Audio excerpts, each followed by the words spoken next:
All right, hello everyone, and peace of Christ to all of you. Please invite your friends, and if you are a Muslim, get ready. We are here to speak to you and to discuss with you about your amazing religion. You know, every day I receive comments from Muslims, and sometimes I wonder if Muslims even knows what we are talking about. You know, look like the Muslims are people who take kind of drugs which make them lead us to understand that they understand nothing of what we are talking about. We talk about things and you will see the comment in YouTube. In the same channel we are speaking about totally different topics, something else. And here I wonder, the Muslim who is trying to speak to me or trying to say something to me, what about the topic we mentioned? Why you don't want to answer? Because obviously you agree we are saying the truth. If I go to YouTube comments, I will show you things which really weird and show me how Muslims really think. I will show you an example.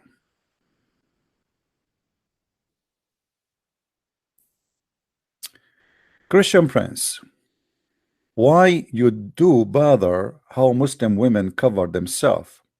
How the mother of your God cover? How the nun cover? Why don't you hate preachers drink the deadly poison mentioned in the Bible? Hey, my friend, first of all, covering of the head does not make a woman decent. And in the old tradition, people they cover not because they are proving themselves to be decent, but because life is different. The road is full of dust. Life is not easy, and women they cover themselves to keep themselves protected from the element of the nature. Have nothing to do with being decent. However, the Bible actually speak about prostitutes who cover themselves with burqa. Women who they have a shame or did shame, they wear burqa because they don't want people to know how they look like. So we are not talking about somebody covering her hair. We are talking about a religion making you cover your face, which making you a shameful person, a shameful human being, and you are ashamed of your face and making you believe that women showing her face, she is a whore. The fact the whore is the one who see a woman only as a whore if she show her face. Because if women showing her face will make her a target for men, that's mean your mother, she should not show her face to you're her son, because obviously you people don't think about women except in sexual way. Secondly, if we go and see why Muslim women they cover themselves, we will find that nowhere in the Quran it says to you cover yourself, cover your head. The Quran is speaking about women, they have to wear long dresses and they have to cover their breast. And obviously the story was behind it, or what was behind it, that Umar al-Khattab, he used to spy at the ass of the wife of the Prophet, and he make fun of her. And he asked Muhammad many times to cover his wives, to order his wives to cover that he is the one who is harassing the wives of Muhammad, who with no shame, he did not dare to say to Umar al-Khattab, shame on you to do that to my wives. Imagine the wife of the Prophet, and she go in the street out at night. They have no bathroom at that time, you know. Those are people of the desert.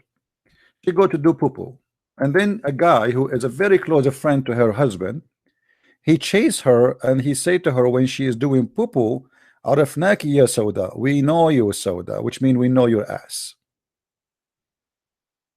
So your God did not really care for women covering themselves. It was Umar al-Khattab who harassed the wives of Muhammad, looking at their bum when they are doing poo-poo, and he is the one who made that verse happen.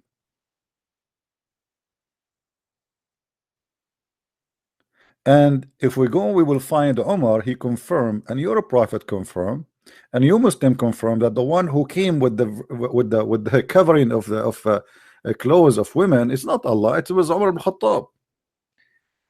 The hadith says that your prophet is not a prophet. The real prophet is Umar al-Khattab. Umar said, I agreed with my Allah in three things, or said, my Lord agreed with me in three things. I said, oh Allah, Apostle, would that you take the station of Abraham as a place of prayer? Umar, he said that. Allah, he make a verse. Umar, he said that to who? To Muhammad. I also said, oh Allah, Apostle, good and bad persons visit you. Would that you order the mother of the believers to cover themselves with veils? And then the divine came, says, okay, cover them with veil. And then Umar continues saying, I came to know the prophet had blamed some of his wives, so entered upon them. And I said to him, you know, which means he said to the wives, stop doing this to your husband, otherwise your husband, Allah, he might replace you, etc. And look, it says here that Allah, he sent the verses exactly as I said. So who is the one who make the verses of covering? It was Umar ibn Khattab. Actually, there's a hadith says that if there is a prophet to be after me, it's going to be Umar ibn Khattab.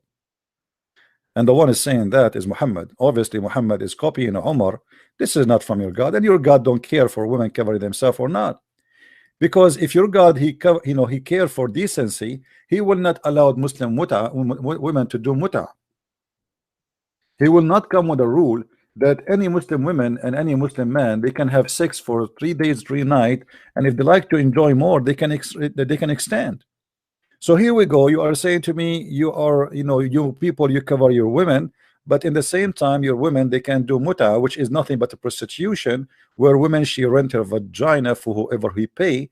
And if you go in the elevator and you see a Muslim decent woman who cover her hair, you offer her some money, and based on the agreement, if she agreed to have sex with you for 15 minutes, that is very lawful, and this is supposedly a very decent religion. The decency of Islam did not stop here. It went farther beyond, where we see that Muhammad, he ordered Muslim women after he ordered them to cover themselves, yet he ordered them to give their breast to anyone who enter upon them.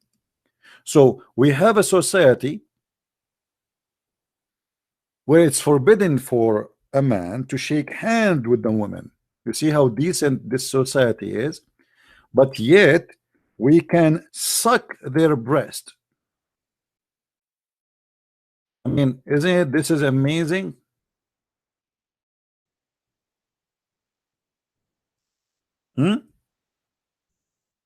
I cannot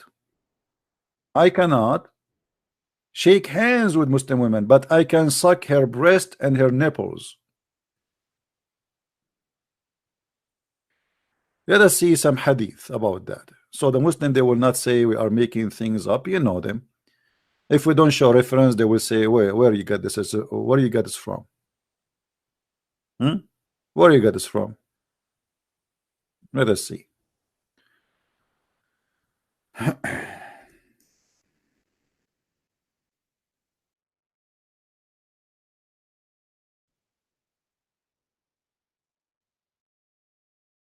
And not only that, even Aisha, she ordered her sister and her nephew and her nieces to give their breast to anyone who want to enter upon her.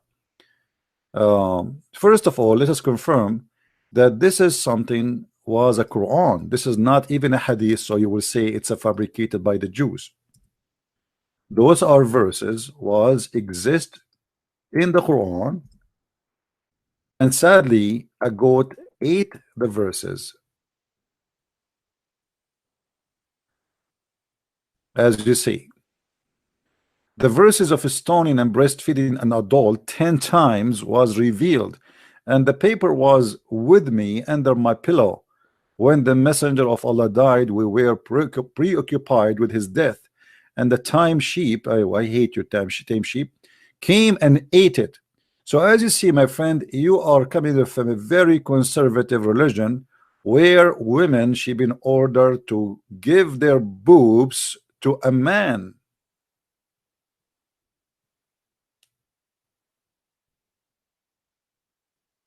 This is Islam, my friend. When a woman, her name is Sahla bint Suhail, she came to Muhammad complaining that her husband, he don't like the adult man who entered upon her. Muhammad, he said to her, suckle him. The woman, she said, how I'm going to suckle him and he is a grown man?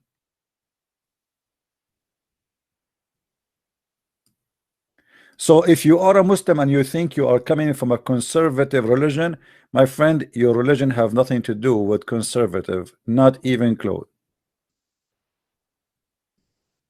Everything you say to us is a fiction. All right?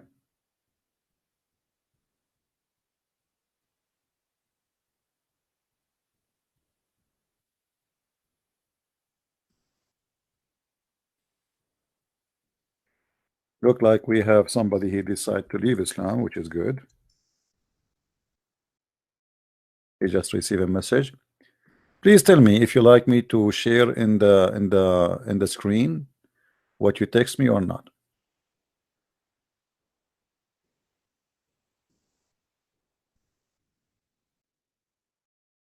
Let's see.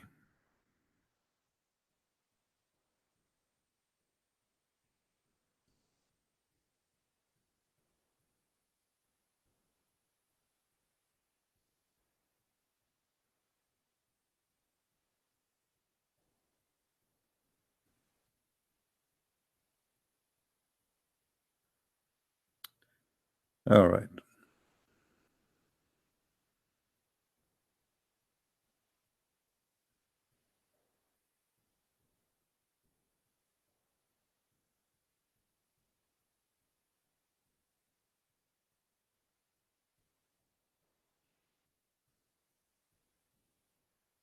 Let us see. I'm trying to find who is the Muslim when I call us.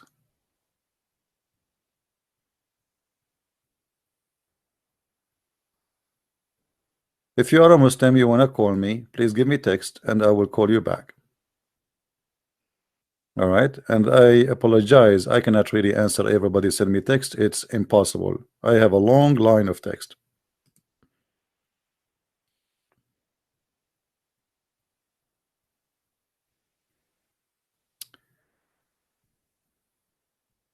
No, you can ask me questions about things, my friend, but you know, let us see what you want to talk about. Okay. Somebody playing Taqiyya here. Hello? Yes, Mr. Islam, how are you? I'm well, thank you, by God's grace. How are you doing? I'm fine. So you said to me in text you left Islam? Yeah, no, I basically I gave my life to Christ 1 year ago. Okay. My testimony is on YouTube. Praise God. I was a Hafiz before, and I used to be, very strict and followed Islam, and like 5 times a day, I was going to Islamic school, so I was very, very strict on that sense, and So, there was a time when I came to university. I'm in London, and I came to university, and I started to see that every time I used to talk about Quran, every time I used to preach to people to tell them not to listen to music, not to fornicate, not to have girlfriends, not to drink, which all my Muslim friends did. They got a bit annoyed, and they got really start thinking, why am I go so extreme? And but I have my it's own strange that the Muslim scholar he's saying to you not to fornicate. Since when fornication is forbidden in Islam? yeah, What he mean fornication? I mean fornication is allowed, just you have to do it according to the Islamic law. yeah. You know. Yeah. So No, that's right. Actually, yeah. this is Yeah. how it is. The funny that in Islam they say things which make us believe that they are against certain issues. Like in Islam, it's forbidden to steal, but it's not forbidden to steal from non-Muslims who they are not protected by Islam. In Islam, fornication is forbidden, but it's not considered fornication to do mut'a or to do what it's called zawaj urfi or zawaj friend or a travel marriage or all kind of marriage which is nothing but a fornication. So they call it marriage, but the fact it's nothing but a fornication. In Islam, you're not allowed to kill, but it's okay to kill someone is have no protection from Allah, which is someone is an infidel or somebody is not paying jizya, correct? Yeah, yeah. You know, so they use certain words to fool us that they believe in something good, but in fact everything is beyond what people think. So my friend, you said you want to talk to me, and I'm not sure what you want to say, but so you decide to say that Muhammad is a false prophet for sure for you. Yeah, so no, 100%, man. Like, I just wanted to share with you before I ask a particular question, because I preach the gospel on the streets, Okay. and I try, my best, because I'm only a young person, but All right. like, I've been a Christian for 1 year, and obviously there's many. We expect persecution. We expect people to blaspheme against God and not to listen and curse Jesus, and that's all normal. Like, that's what we expect. But however, some Muslims, like today, I went to preach in one part of London today, and we were just worshiping God, and we were just preaching the gospel, telling people about the good news.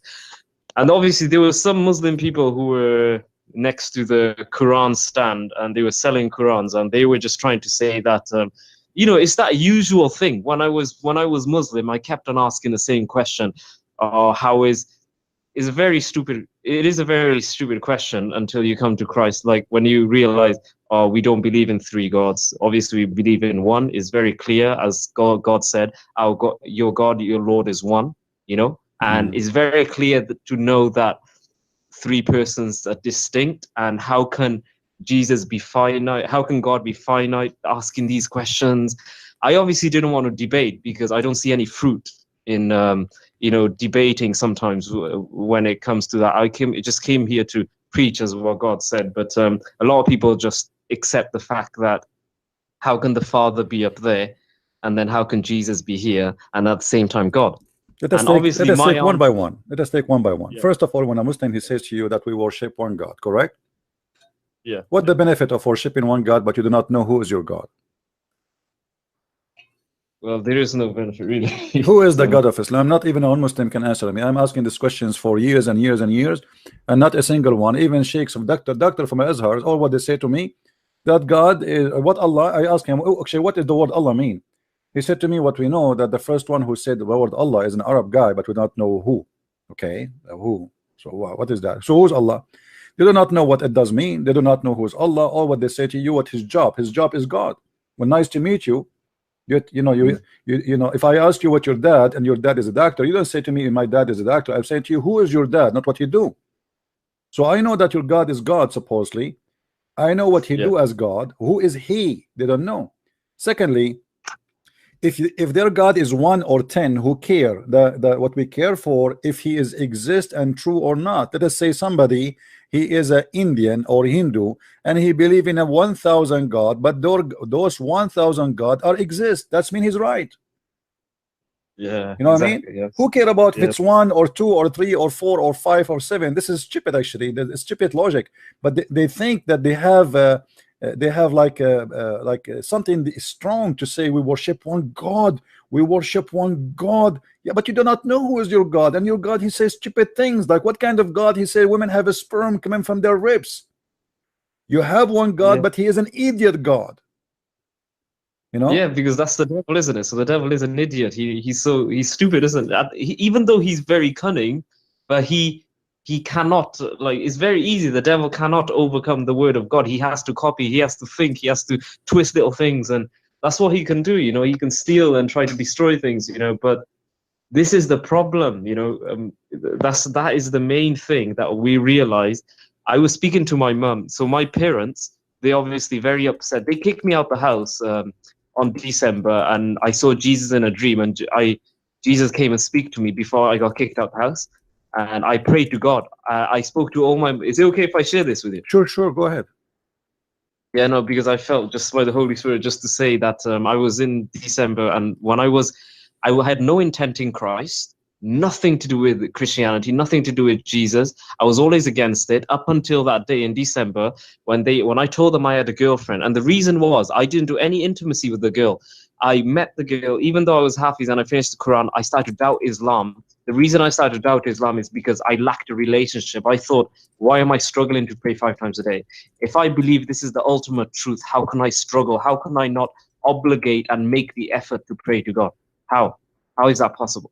you know. And I thought, if I really believe in it, I cannot make excuses and do something else other than what Allah commanded me to do. And I kept on praying, but then they came to a point, my mum heard my conversation. I was speaking to the girl I was in a relationship with. She was Catholic, though, at the time. But God's grace, she's born again now. But when I was speaking to her, my mum caught me, and straight away, my dad was a very violent man. He came, and I closed the door quickly. I let them stay out from my room until the morning, until they give me a choice. They said I have to leave my family, leave my university, my job, everything, and come back, or I'm dead to them. I need to leave them right now, or they'll force me out the house. They give me no option, and they brought an imam. See, if you know, they brought an imam to do exorcist on me. Yeah, because you have you are bewitched like Muhammad. See, no, that's the thing. That's what they thought. They could not do anything. God was protecting me. They were getting a speaker with Arabic, whatever, la hawla quwwata. They were speaking all these things, and within the Arabic, to check and touch my bones, parts of my body, to check if anything moves. If I feel anything, that means something there, just because I want to be in a relationship with someone out of my culture. And then the thing is, what happened was, next morning, I went upstairs and I spoke to my Muslim friends. None of them supported me or helped me, and they all left me, except one Christian friend. I had one Christian friend, no matter what, he would tell me about God, but I said to him, no, Jesus is just a prophet. He's not a messenger. You guys are believing in 3 gods, man. Like, this is wrong, man. God is one. And I was using the Ahmed Didat approach and stuff like that, stupid things like that. And I felt so convicted, and I thought, why aren't I listening to a person that loves, a person that wants to tell me, but is willing to help me? And he said, if you want to know who God is, you need to have a relationship. And I never heard that in my life. And then he said to me, you need to pray to God, Jahir. I'm not going to tell you. Whether you believe it or not, the truth will always be the same. It's not going to go. Your belief is not going to change who Christ is. But you need to ask God yourself if Jesus is the way, the truth, and the life. And I went upstairs, honestly, brother, I went upstairs. I begged God, and I said, Allah, I'm not praying to you anymore, but God, I know you are real. If Jesus is the way, the truth, and the life, show me right now. I'm demanding you as a Muslim person, I'm demanding you, God, that if you show me that Jesus Christ, you are my Lord and Savior of my life, I'm going to go sleep now, and you come out in that dream and you show me that. And he came in my dream. I went to sleep straight away. He came in my dream. And do you know what he said, brother? Yes. This is where my life actually changed before I got kicked out. He said to me, your family will forsake you, but I never will. And he came as a light in the sky, and just said to me that I'm Jesus Christ, you know, you are all my children. Everyone knows about me, but they don't know who I am. I shed my blood for you. Come, believe in me, and I will be with you forever. And when I woke up, I was blind. I lost my sight. So this is my testimony. I lost my sight. I thought, what's going on? I thought, is there something wrong with my eyes? I start moving around. It was daylight, 12 p.m. And I'm thinking, this is not possible. I start yelling, screaming in frustration and fear, you know, mom, dad, and I could not see. I was blind for some long time, you know, I could not see anything. And then I heard the voice of God, and I knew that was God. And he said, this is my power, and this is my glory, in an angelic and very powerful voice, and my eyes opened. And since then, I never wore glasses in my life. My eyesight was so bad from the age of 6. From that day till I gave my life to Christ, my eyes were healed. You know, amazing. Amen. Amazing. That's beautiful, my friend. That's a beautiful story to hear. Yeah, that's why I just wanted to ask you, how do you explain? Like, I probably watched your videos many times. I even watched your recent video when the guy was asking you, the Muslim brother, man, who sadly he's deceived, but he asked you about the prophecy. That is the most silliest. I think I wasted my time listening, but because I just never heard something that silly in my life about a prophecy that he said that Islam will enter every house. Yeah, well, you know, there is tons of stories of Muslims they brought to us, and they are funny. And let us say I made 1,000 prophecy, and just 2 of them turned to be a lie. That's mean I am a liar. Correct? Yeah. Muhammad, he made thousands of prophecies. None of them turned to be true, not even one. So, and the Quran is full of stupidity and full of lies. I mean, the funny, the Muslims, they quote for us things, and then after they quote it for us, and we show them how stupid it is, they regret, and then suddenly they say this is must be made by the Jews. So anything is written in their books, written by the hand of the Muslims, printed by the Muslims, collected by the Muslims, and mentioned to us by the Muslims, and when the Muslim they notice that it's very embarrassing, they suddenly they say it is coming from the Jews. So look at the hypocrisy. They are the one who wrote it, they are the one who collected, they are the one who printed, they are the one who preserve it. In a second will become an Israeli story. The Jews, we blame the Jews, let us blame the Jews. So I encourage any Muslim who is listening to us, he called me and let us see if they have some prophecy so we can laugh at. And my friend, I'm happy that you called me, and if you want to share anything more with the people so here. you continue. It's very nice speaking to you. You continue, obviously, and I'll be, listening. And by the grace of God, man, just stay strong in truth and spirit, and don't let the enemy to, I know you're strong in that, but just to be, obviously, sometimes Muslims and other people, they can be like, try to judge in a way where we're not loving, or just like, because they can see how much your knowledge, obviously it can afflict them, and like, because they'll start saying that you're not letting them speak or things like that. And I just want to say, man, I'll be praying for you, and God bless you, brother. Just keep up the good work that you're doing for God. Thank you, my friend. And man. And feel free to call anytime. Feel free to call anytime you wish. Thank you. No worries. Have a good night. Take care. And like I'm really glad to hear this brother story, how he became a Christian. It's really amazing. Now we have a Muslim is trying to call us. His name is Ras. Let us see what Mr. Ras want to say to us. He tried to call many times. I advise you Muslims, when you try to call me, wait until the caller speaking to me finish. I mean, why you call me and somebody is already speaking to me live on air? How are you, Mr. Ras? Prince. How are you? Hello? Do you hear me? Yes, I hear you. How are you doing? So what do you want to say to us, Mr. Ras, about your cult? But my cult? Yeah, what do you think about your prophet ordering a woman to give her nipples to an adult growing man? You just said none of his prophecies came to be. Yes, none. Which one of his prophecy came to be? Give me one. It says the barefoot Arab man will have tall buildings. Well, we made just a video about it yesterday, and we showed you. Where is the tallest building in the world? Hey, my friend, what is the tallest? This is not even the Arab who made it, my friend. And the Arab man, no. You see, the Arab man, they never have any tall building. They don't even know how to build an umbrella. Don't I am from the Middle East, and we know what we have. So where is the tallest building in the world? See what I mean? Okay, but my friend, tall building is existing since the time of Muhammad. Do you want me to show you? Show me. Do you want me to show you? Okay, hold on. Here we go. Let me show you. So Muhammad and the fabrication of you Muslims is funny. Secondly, your prophet, he did not only mention tall building, he mentioned 11 things have to happen before the judgment day, and that tall building is number 9. And I will show you the reference. But before we go there, let us go. No, it doesn't say tall buildings will come. You will see. I will show you. Here we go. I will go to Al-Yemen. It's a very well-known country, and look how tall the building is in Yemen. Let us see. All right. I don't understand why you're not accepting the tallest building. Okay, we will show you. I will show you. I will show you, my friend. Let us love together, me and you, at your prophet prophecy. Look at those buildings, my friend. Do you see the buildings in the front of you? Do you see the buildings? Those people in Yemen, they have high buildings, long. Where is the screen? There's no screen. Oh, no screen. Here we go. The screen in front of you. Read it. Watch it. Do you see it? All of those are old buildings. Put it up. No, those are old buildings, and they exist centuries before your prophet. It is in the screen. It is in the screen. This is the Yemen. This is the Yemen. They have high building long time ago.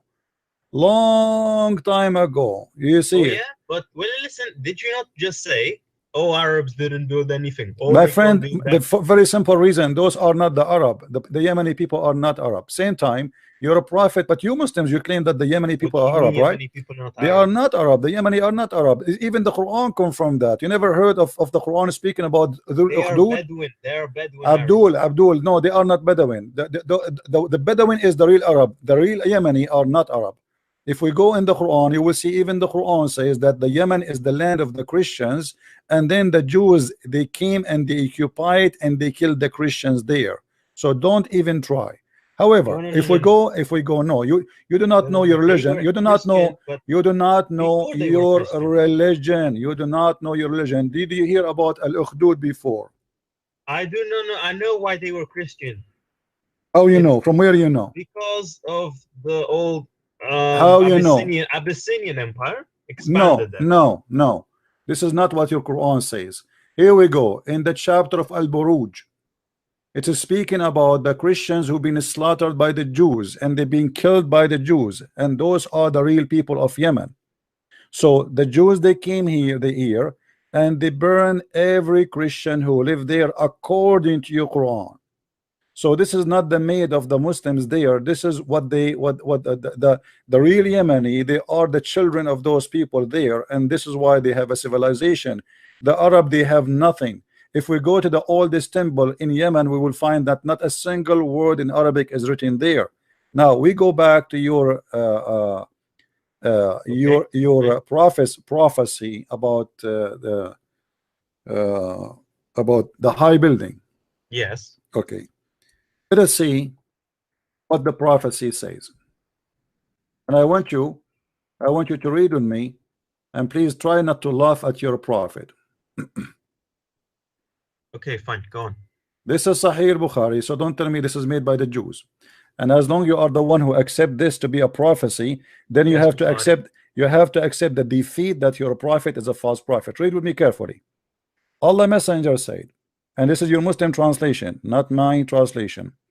The hour will not be established till the two bigger group fight each other, whereupon there will be a great number of casualty, one be on both sides, and they will be following one and the same religion doctrine. This which means there's one religion will be victorious from the two group. Both of them, they are from the same religion actually, but one of them is going to be victorious, and that is the religion of the world. That's it. And then I can explain that. okay, hold on. Then, and by the way, we have already many two groups, bigger groups. They have, but none of them. Hold on, no, none of them involve only two religion. This is a big fat lie, because in the World War I, in the World War II, was involved even Muslims, even Buddhas, Can even. I answer you? Can I Don't answer know. Just wait. We will go to the tall building because this is not the topic now. And then till this is second. Number two, till about 30 Dajjal liars appear, and each one of them will be claimed to be that he is Allah Messenger. And I saw a list in the internet, Muslim trying to squeeze their ass to come with the 30 Dajjal, until now they could not get them. And then he continue, till the religious knowledge is taken away by the death of religion scholars, which mean you Muslims, you have no scholars no more, and all of you will become potatoes. This is number three. And then earthquake will increase in number. 5 will pass quickly. Time will pass quickly. 6. It says Hold on. Until you will have no more scholars. Yes, until you have no more scholar, which mean there's no more. The end. Yeah, but no. This continue. This is number 5. This is stages, my friend. Don't be stupid. This is why they are counting you number 1, number 2, number 3. So those things have to pass, starting from the number 1, then number 2, then number 3, and then number 4. So what is number 4? Okay. What is number 3? Till religious knowledge is taken away by death of religious scholar, which means you Muslims will have 0 imam exist in earth. 0, which means Islam obviously is dead. Then number 4, earthquake will increase in number. Time will pass quickly. 6, affliction will appear. Al-Harj, and they asked Muhammad what is the Harj. He said this is about killing each other. People will start killing each other like crazy. Till the wealth will be abundance. People, they will leave money in the street and nobody care for it. And this is stupid crazy. How the people are killing each other and then they will leave money in the street. So abundant, and that the wealth a person will worry, lost nobody, which should accept his zakat. Imagine. And then whenever he will present it to someone that person, which means you present the money, he will say, I do not need it, which means time will come, people do not need money. How these things did not happen yet. Hold on. That's Yes, why. yeah, thank you very much. Not happened yet. And look what it says, number 9. Listen. Everybody, no, you cannot answer yet. We are not done. And number 9, then it says, tell the people complete with one. There's no screen, by the way. Okay, I think it's a YouTube issue. Okay. Tell the people complete with one each other in construction of high building. So my friend, 8 things have to happen, and then the tall buildings will be established. And this is a proof that your prophet is a big fat liar. I know. You want me to answer you? Go ahead. Okay, go back to the first 2 points. Go ahead. It talks about 2 people of the same doctrine killing each other, fighting each other in a war. World War II, there was no other war like it in terms of deaths and nuclear weapons and everything. Both the Axis and the Allies, they were both mainly Christian, right? No, that's stupid of that's stupid of you to say. No, This this is stupid of you to say, because the biggest country was involved in that war is the Soviet Union. They're Orthodox, and they are communist. Yes, but there's a the country is a communist country. Involves shut up, let me finish.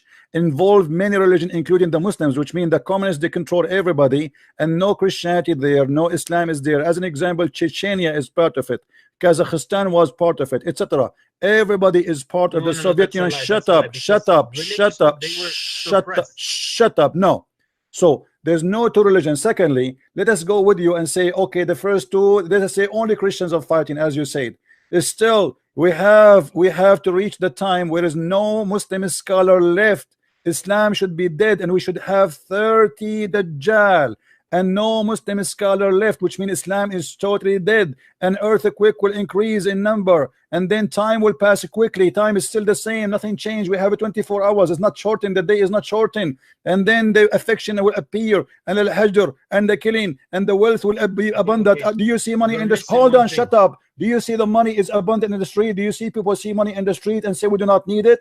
What are you talking about? So you're a prophet, he got his ass busted. He claimed that in the time before people have tall building, time will come and people will leave money in the street and nobody will take it. You're a prophet, my friend. He made 8 prophecy, all of them they are lie, and number 9 is a lie too, because he is saying that the tall building will happen after all of those things. And he did not mention, by the way, here the word Arab. He mentioned tall building, and you will notice that none of those things is true. And even though if there is one of them is true, is proving him to be false, because they are none of them is happening in the way he is saying. If you observe the structure of the sentences, it says after each comma it says till. For like the first till, and then at the end, here we go. And then what is the last? No, this is a stage. Yes, it's till, yes, till. It's mean next, till, next. This is a translation. Shut up. Hold on. You will see at the end it says, what is the end? The last stage. It's not just till, it's a step by step. Read with me. Until the sun rises from the west. So when the sun will rise, the people will see it rising from the west. And then the people will all the people will embrace Islam, and then Allah will say to them, no good for you, which means you cannot accept Islam no more. We will not allow it. So this is the last stage. This is judgment day. So number 11 is till, saying till, but this is the last stage. This is a stage by stage. The last stage is number 11. Stop lying to yourself. You're a prophet being spanked, and here we change his diaper every day, and we have a good diaper for him, and we put powder in his ass, and we spank him, and we send him back home. Now, are you honest enough to say that your prophet get busted or not? Okay, I understand. Okay, I see from this, I can understand. Can I tell you this? Let me finish. Yeah, don't cut me off, please. Okay, yes, you're right. These things did not clearly they did not happen. I can't say they happened or whatever. Yes, they have not been fulfilled. However, just because they haven't happened yet doesn't mean they can still happen. For example, the first 2 points. This is not the topic, my friend. The topic is coming in order. Don't you see? Are you blind? Number 11. No, number 11 is the last stage. Do you agree or not? Yeah. Yes. Okay, yes. so this is tell. So one by by order, this is what it says. And the tall building have to happen after many things happen. But as you see, the tall building happened long time ago, and none of those things will happen before it happened. As an example, do you Muslim believe that there's no scholars of Islam left behind? No. Is the time shortened? Time will go past, which means time, the day will go like in 3 hours, 4 hours, or 5 hours. No. Is it says like anywhere you see people leave money in the street and nobody take it? No. So you're a prophet saying after all those things happen, then we will have a tall building. Okay, fine. Okay, I agree with you about what I'm saying. I said, my friend, you are saying nothing. I feel sorry for you. Apologize for being an ignorant, believing in a lie. Apologize, my friend. Everybody is laughing.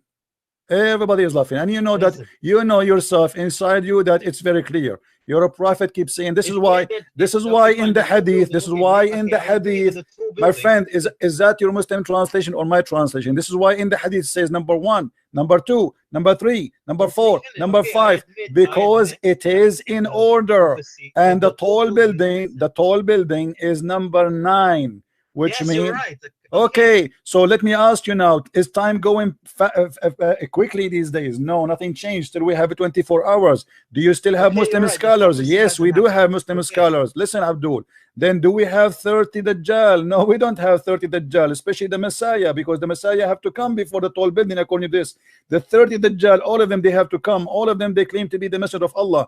Did the Antichrist, the Dajjal, according to Muslim, came yet? Not yet. So your prophet, myself, he is a person who cannot keep his mouth shut, and the more he talk, the more he do poo-poo. Okay, yes, the prophecy of the tall building. Yes, you're right. You're right. It hasn't. It hasn't appeared. It hasn't been proven yet. You're right. Okay.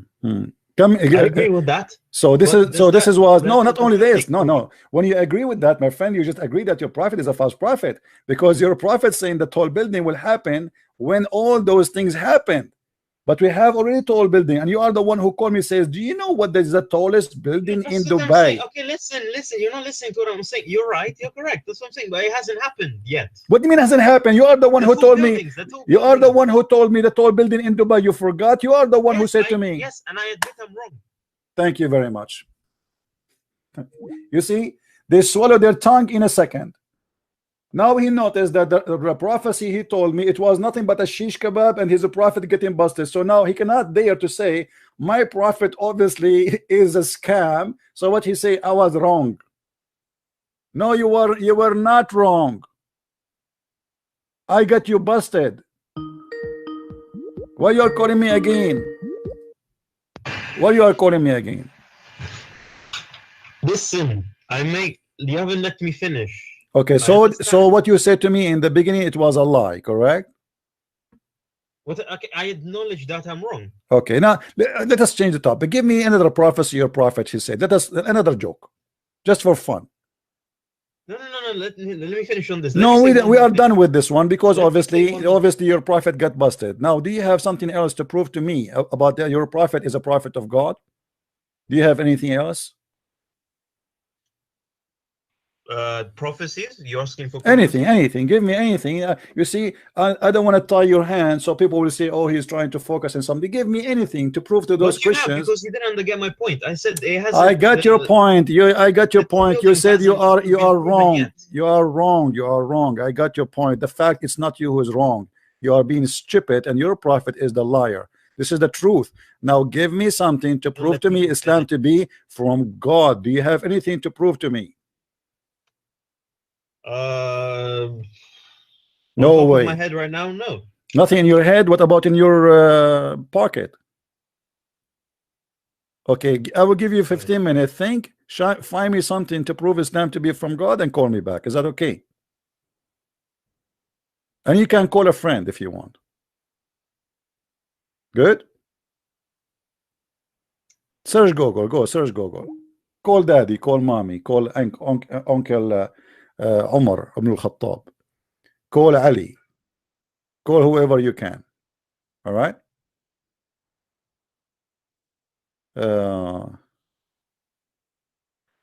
Oh, this brother here, he do not know we are live, my friend.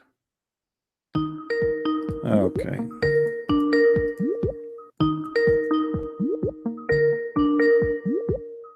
Why you are calling me again? Did you find something to prophecy about our prophet? You asked for it. You asked for this. Okay, go ahead. In your own Bible. Oh boy, man, prophecy about my Bible. Go ahead. Yes, okay, go ahead. Go ahead. Isaiah 42. Go to Isaiah 42. Okay, hold on. Did you say Isaiah 42? Go. I'm saying yes. Go to Isaiah. No, 42. I want you to be sure. Are you sure? Isaiah 42. Yes. Okay, what it says in Isaiah 42? Okay, are you on it or no? Don't worry. I know Isaiah 42. Go. Tell me what do you want to say? It talks about the people of. Let me just read it right now. It says Isaiah 42, verse 11. Let the wilderness and its town raise their voices. Let the settlements where Kedar lives rejoice. Let the people of Selah sing for joy. Let the people shout from the mountain. Okay, yeah. Let the blah blah blah. Yes. So, do you know who the people of Kedar are? But first of all, Kedar is not my friend. Kedar is located in the south of Jordan, between Jordan and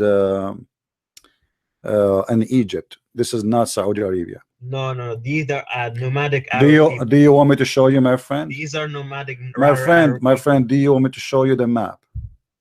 Do you like to see the map? Okay, but don't laugh at your. Okay, but don't laugh at yourself when you see the map, I'm my laughing friend. at you. Yeah. Oh, okay. Here we go. This is Kedar. Let me show you the map, my friend. Hold on. Northern Arabian tribe. Hold on. Okay, hold on. Here we go. Okay, let us see. Kedar. This is Isaiah talking about the new prophet. By the way, if this is in Isaiah is about your prophet, which mentioned nowhere your prophet, but you Muslims have a fantasy, that's mean your Quran is corrupt. Do you know why? And I want to say thank you that Muslim you get your prophet busted, because your prophet mentioned only one person will speak about him in the gospel of Jesus. And as we see in the Quran, hold on, no, it says only. Because it says only in this verse that who is the name and who will say it. In chapter 61, verse number 6, read with me. And remember, Jesus, the son of Mary, said, O children of Israel, speaking to who? To the Jews, to the Israeli. I am a messenger of Allah sent to you, confirming to you the law which came before me, giving you glad tidings of a messenger will come after me. His name shall be Ahmad. Do you see it? Yeah, yes, I see it. Okay, yes. so you just prove to me again that you Muslims have a false prophet, and you Muslims you have a false religion. Let me tell you, it says there. Okay, can you show me another verse saying that there is somebody else will mention the name of Muhammad? Can you show me another verse? Here we go. This is the only verse in the Quran is speaking about the name of your prophet. Shut up. Show me. No. Show me where any verse in the Quran. Showing us or speaking to us about your prophet name be mentioned anywhere. Can you show me? Listen, just because it says this doesn't mean no, not because here we go. So you go to the Old Testament. Okay, you go to the Old Testament. You go to the Old Testament looking for someone to speak about your prophet. Now, where in the holy chapter in Isaiah it's mentioned your prophet? Can you show me? In Isaiah? Yeah, the verse you quote for me. Where your prophet? Where your prophet? Where your prophet there? Where? Show me where? Where? Just Kedar. It says that people around. You idiot! This is the verse speaking. Of, shut up! It says that people who they are around us. Oh, everybody praise the Lord! Everybody praise the Lord! Where is the name of your prophet? Where is your prophet? Let the wilderness, let the wilderness, the cities, therefore lift up their voices, and the villages that Kedar doth inhabit. Everybody praise the Lord. Even the mountains in the top of the mountains. Where in here is speaking of Abdul. Where there it says, and declare his praise in the islands. Do you have islands in Saudi Arabia? Let me No, because islands, even in the ancient text, island didn't necessarily mean my island. My friend, not necessarily, you know. Read with me the verse before it, you idiot. It says, sing into the Lord now a new song, and his praise from the end of the earth. Oh, shut up. It says at the start of 42, it says, I will put my spirit shut in up, him. shut up, stupid idiot. The verse before it says, and his praise from the end of the earth. So the here speaking about everybody from the end of the earth worshiping and praising God, all the way from the end of the earth down to the sea. Don't call me Abdul. Don't call me a stupid idiot. They cannot find a prophet in their prophethood. They try to find a prophet in the Jews book. If you are a man enough, show me where your prophet is a prophet, you idiot.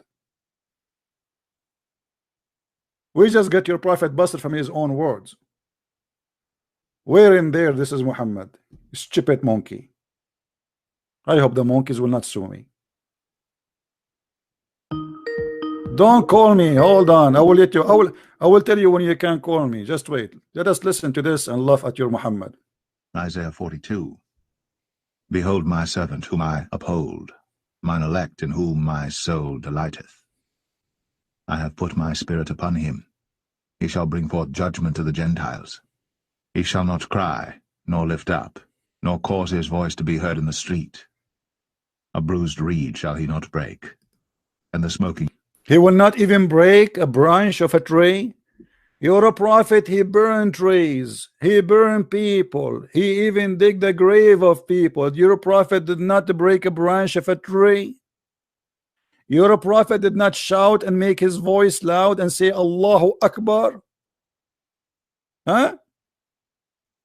Do you see what this person is speaking about? This is your prophet, you idiot. Let me show you your prophet how many trees he burned.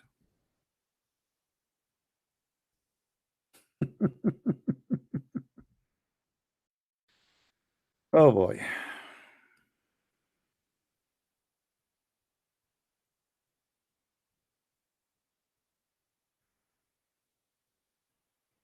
And by the way, there's a Muslim idiot. He says to me, Al Buwaira, it happened, brother, after the prophet he died. Read with me carefully and laugh. The prophet burned the date palm trees of Bani Nadir, Hassan ibn etc. etc. He says the triple burning of Al Buwaira has been received indifferently by the nobles of Bani etc. And then he continues saying, so your prophet, he burned trees. There the verse is saying that this guy, he will be a very peaceful person, extremely a peaceful person. This is your prophet. How many women your prophet he raped? Whom my soul delighteth. I have put my spirit upon him. He shall bring forth judgment. Did he say my spirit, you idiot? Your prophet, do he believe that his God is a spirit? You Muslims are certified donkey. Your God in Islam is not a spirit. So how the verse says I put my spirit upon him, if you Muslims don't believe that God is a spirit? Judgment to the Gentiles. He shall not cry. To the Gentile, that means he is not from the Gentile. In order to come to the Gentile, that means he himself is not a Gentile. Your prophet himself is from the Gentile. This is why the Quran call him Gentile, Ummi. And you stupid Muslim, you think it's mean illiterate. That's mean you do not know how to read. The Quran say clearly that there's two kind of people, which is copying from the Old Testament and from the New Testament. Two kind of people of the book and people who they are illiterate. The illiterate one is those who don't have book, not the one who do not know how to read. But how you can explain to a nation of illiterate, ignorant, stupidity? Nowhere in your Quran it says that Muhammad was a person who do not know how to read. Or what it says there that he is illiterate like you Muslims. Until now you do not know the book. This is why it says here, and there are among them illiterate who know not the book. Do you see it, stupid?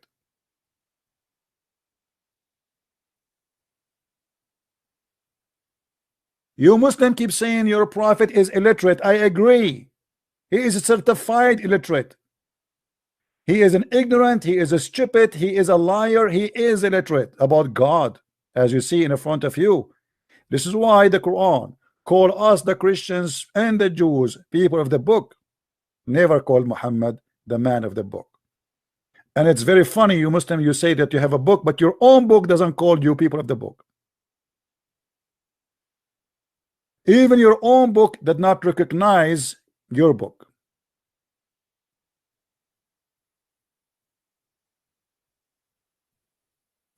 When somebody is desperate, looking for, like somebody is suffering from bankruptcy, he tried to find a penny in the pocket anywhere. And this is the situation of the Muslims.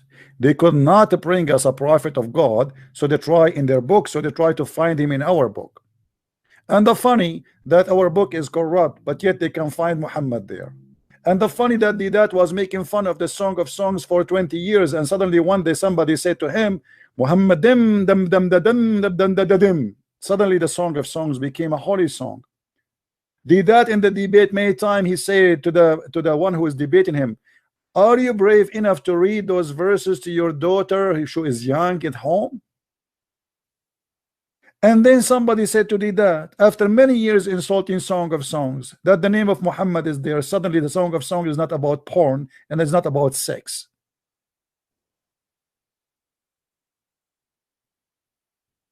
Do you see how easy we get you busted, Muslims? You have no belief, you have no religion, you have just fictions and stupidity. You have a God who will make your penis endless. I like that idea, by the way. Do you know why? I want to see that penis going all the way in the highway, and let us see how many how many cars will go over it, how many big trucks, how many ants will bite it, how many mosquitoes will stink it. Endless penis. Imagine your penis go in the jungle of Brazil, and the killer ant is all over your penis. I will be, honestly, I will be happy to cover your penis with sugar. And let us see what will happen with your majestic penis. We are talking about the most stupid religion. What about you? Show me something wise about your prophet.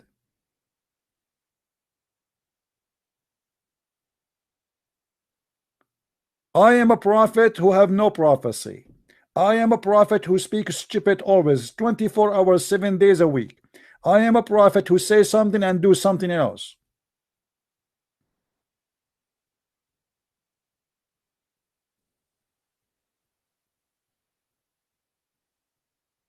Now, do we have any Muslim he wanna come with something right? Don't even try to get close to my gospel or my Bible. You are no match. You have the most funny idiot prophet ever exists for mankind. Who wanna call me and wanna tell me about his bewitched prophet? I like a bewitched prophet. I wanted always to have one. I think it's going to be funny to have Muhammad right now speaking to us and he is bewitched. I mean, what Muhammad will say to us when he was bewitched if we give him the microphone now? Assalamu alaikum, brothers and sisters. Why I see too many people with no clothes? Yes, Ras, how are you? Hello, can you hear me? Yeah, what do you think about your bewitched prophet? What do you mean bewitched? Bewitched, your prophet was bewitched. Yeah, so what? What do you mean? Okay, tell me what is the symptom of somebody is bewitched? What he do exactly? What does that mean? Bewitched can mean he got possessed or something. Possessed by the devil. That's wonderful. So your prophet, No. You are the one who said to me possessed, not me. Wait, let me see. Once the prophet was bewitched, so that he began to imagine that, oh, bewitched can mean like I'm impressed or shocked. Really? Yeah. So you are bewitched now.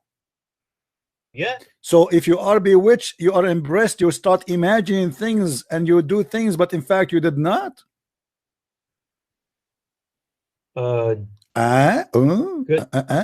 Maybe I'm not sure. So now if you are bewitched because you are impressed and shocked, you think you have sex with your wife, but in fact you did not. Yes. Yes, like, yes. I mean, you are a genius, man. Who, from where you get Look, this? Is what do you want me to tell you? What from do you want where me to you tell get this conclusion that bewitched means somebody he is shocked with something to the point he imagined himself having sex, but in fact he did not. Where you get this from? What is your education, Ras? What is your Look, education? You need to remember that the language in the book is old. What language? This is my language. I speak the language as I speak it. No, I'm saying the words and meaning is like it's from the time. It may be old. What time? Like it says here. سحر حتى كان يخيل إليه أنه يصنع شيئا ولم يصنعه. Read it. What blah blah blah blah blah. Madam. So now your prophet was bewitched. If we search in Google for what bewitched mean, what do you think we will come with? Do you know what we bewitched mean in English? I'm not sure for the exact translation, but I think it's like yeah, you're like possessed. Yeah, possessed. Thank you very much. So that's so why you take me to go to Google. So bewitched is possessed. That's wonderful. So you agree that your prophet was possessed by the devil? Okay, let me look at the actual definition. Okay.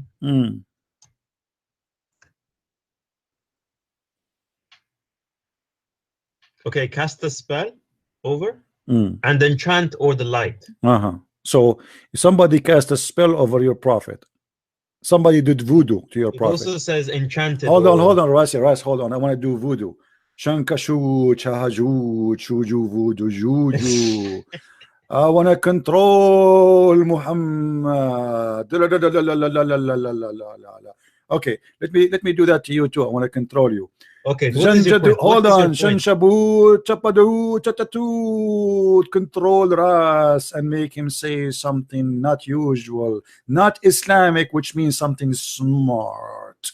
Let us see if my magic will work. See, I cast a spell on you to make you smart, which is not usual for a Muslim. Let us see if my spell will work. Say something smart to me. Say something smart. Your Trinity is BS. Okay, that's a wonderful thing. Can I show you one verse? Okay, hold on. As long as you said the Trinity is BS, right? What is the Trinity according to your God? You mean according to my God? According to your God, because your God, he is the one. Believe in Trinity. No, your God, he spoke about the Christian Trinity before you. What is the Trinity according to your God? So what is that? Do not follow the Christians who say God, Jesus is our God. Do not fall into this is the Trinity. This is what the Trinity says. The Trinity is just believing in Jesus. According to my understanding of your Trinity, you Christians, you believe God is just one, and because it says in your Bible, Jesus said, "I am before Abraham. I am." This is don't go.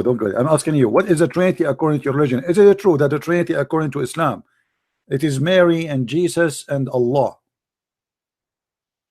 Okay, in our Quran, the Trinity, because Muhammad made mistakes about the Trinity. One time, listen. One time he fought. Hold on. Goal. Goal. Maradona is going in the field. Maradona. Hold on. Maradona. Wrong Trinity. Allahu Akbar. Muhammad, he made a mistake in the Trinity. Allahu Akbar. Hold on. I just cast my spell. And you to say something smart, and you are smart now. So you agree that you're a prophet, he did poo-poo. Okay, yes. He mistaken the Trinity, but yes, I like it. He said yes, he's a prophet, he did. Okay, hold on. But when you say you're a prophet, he said that. Can you show me where your prophet he made that mistake? Sorry, why? Show me where your prophet he made that mistake. Okay, I don't know, I can't remember where, but he mentions that one time he says that Mary is part of it, and the other he says we worship three gods. Okay, but now you believe okay, hold on. When you agree that this is poo-poo, right? Yeah, you agree. You said that already. Yes, okay. But my friend, this poo-poo, hold on, but this is poo-poo in the Quran. It's not Muhammad. The one who made this poo-poo is Allah. So do you agree that your God is a poo-poo God? How God can make such a mistake? This is in chapter 5 verse 116. Oh, shut up. Chapter 5 verse number 116, it says that the one who did poo-poo about this is your God Allah. So now we have two guys do poo-poo, Allah and his prophet. How you explain that? Can I explain to you? Sure.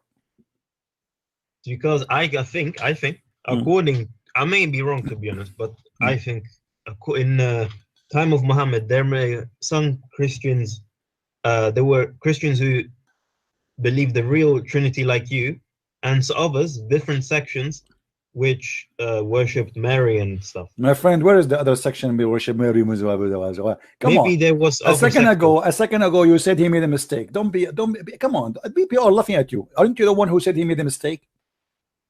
You said that. And there's no other section. It says the Christians. This is what he says, the Nasara. So he did not mention other sections. Is that, if let us say there's a minority section believe in that, should he mention the minority, but he don't mention the majority? Maybe because those people were the ones among them. So you are saying that your God Allah is limited. He thought that those are the Christians, those what they believe. Yeah, my friend. Same time, where are they, those people? No, there's no such a thing. There's no such a thing of people we believe that Mary, she is divine, and nowhere we can find that in Christianity. That's a big fat no, that's a big fat lie. The Catholic don't believe in Mary as divine. The Catholic believe in the Father, the Son, the Holy Spirit. Stop lying. They don't worship Mary? They don't. No, nobody worship Mary. No Catholic, no Protestant, no Orthodox. We believe that she is the mother of Jesus. Yes. We believe she is a chosen woman. Yes. We believe she is a pure. Yes. We believe she is a wonderful. Say Holy Mother Mary or something like that? Simply because she is a pure. That's what holy means. She's a pure. She's a pure woman. No, that's not what holy means. Holy means from God. Okay, hold on. Don't lie. Okay, hold on. When you say the word holy, you confirm to me that the word holy means God, correct? Yes, and you're the one that doesn't think that. Okay, so how you explain holy to me? Means from God. So doesn't mean okay, pure. Okay, hold on. Okay, I will go with you. You just prove to me that Jesus is God, because the Quran says the same word you Muslims you use. You just said the word holy means God for sure, right? Okay. So hold on. The angel breathed God's spirit. No. You are the one who mentioned to me that the word holy only for God. There's nobody, no one else can be considered holy except God. I agree with you. Actually, nobody is holy. But here, when we talk about Mary, when people they say about Mary, because they respect that she been chosen by God for sure she is pure. We will notice the same story appear in the Quran about Jesus being pure, which means he's holy according to you, as you said. So if we go in the Quran, chapter 19, verse number, read with me. Does the Quran say that Jesus is holy son? I can't read Arabic. It's in English. Okay, now it's in English. Where? She placed 19? Yeah. Said, nay, I am only a messenger from thy Lord. To thee the gift of the Holy Son. Yes, do you know why it's a Holy Son? Because the angel breathed God's spirit, breathed inside her. You know where? Oh, but a second ago you said to me how you say to Mary holy, and you are the one who said to me only God is holy. Now suddenly no, I didn't say only God. I said from God, and holy means from God. Okay, so you are saying to me Jesus' spirit is from God. Your prophet's spirit is coming from who? From Satan? Muhammad was just a prophet. Okay, Jesus was what? He was also a prophet, but he had the spirit within him. Spirit of what?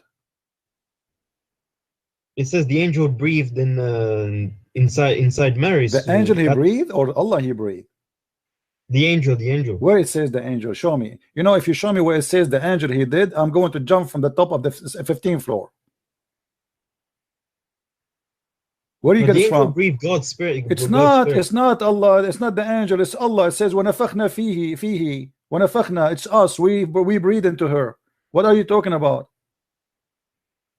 Are you saying that Jesus was? Are you saying that Jesus was created by the angel? Okay, you're right, but then why would our So now we go Muhammad... back to zero. Why Jesus is a holy son? Not Muhammad is not. Why Muhammad is not holy son? Muhammad is a son of Amina. Jesus is a son of Mary. He doesn't have to be holy. Oh, he don't have to be, but why Jesus have to be then? Explain to me why Jesus is holy. Is that Look, because he's God? Adam was also holy because he came from no, God as well. Show me where Adam is holy. Adam was kicked from heaven as a rat. He get out. What? Yes, what is holy about him? What is holy about him? Adam was a sinner and he was kicked out of heaven. Listen, show me where in the Quran says that Adam is holy. Look, if you go to the creation of Adam, yeah, it's he was the first claimant. Well, even this one is not accurate, because if you go and read the Quran, you will see that your God Allah make him poo-poo again, because the Quran says that Allah will create Adam as a Khalifa. Khalifa mean a caliphate. How you can be a caliphate? Yes. Hold on. How you can be a caliphate if there's no one before you? Sorry, what? How you can be a caliphate if there's nobody before you? The caliphate of Muhammad is the one who came after Muhammad. So we cannot have a caliphate unless we have someone before Adam is existed. He would become the caliphate of Islam. My friend, no. Caliphate here, not for Islam, a caliphate for the earth. Read it. Who was living in earth before Adam?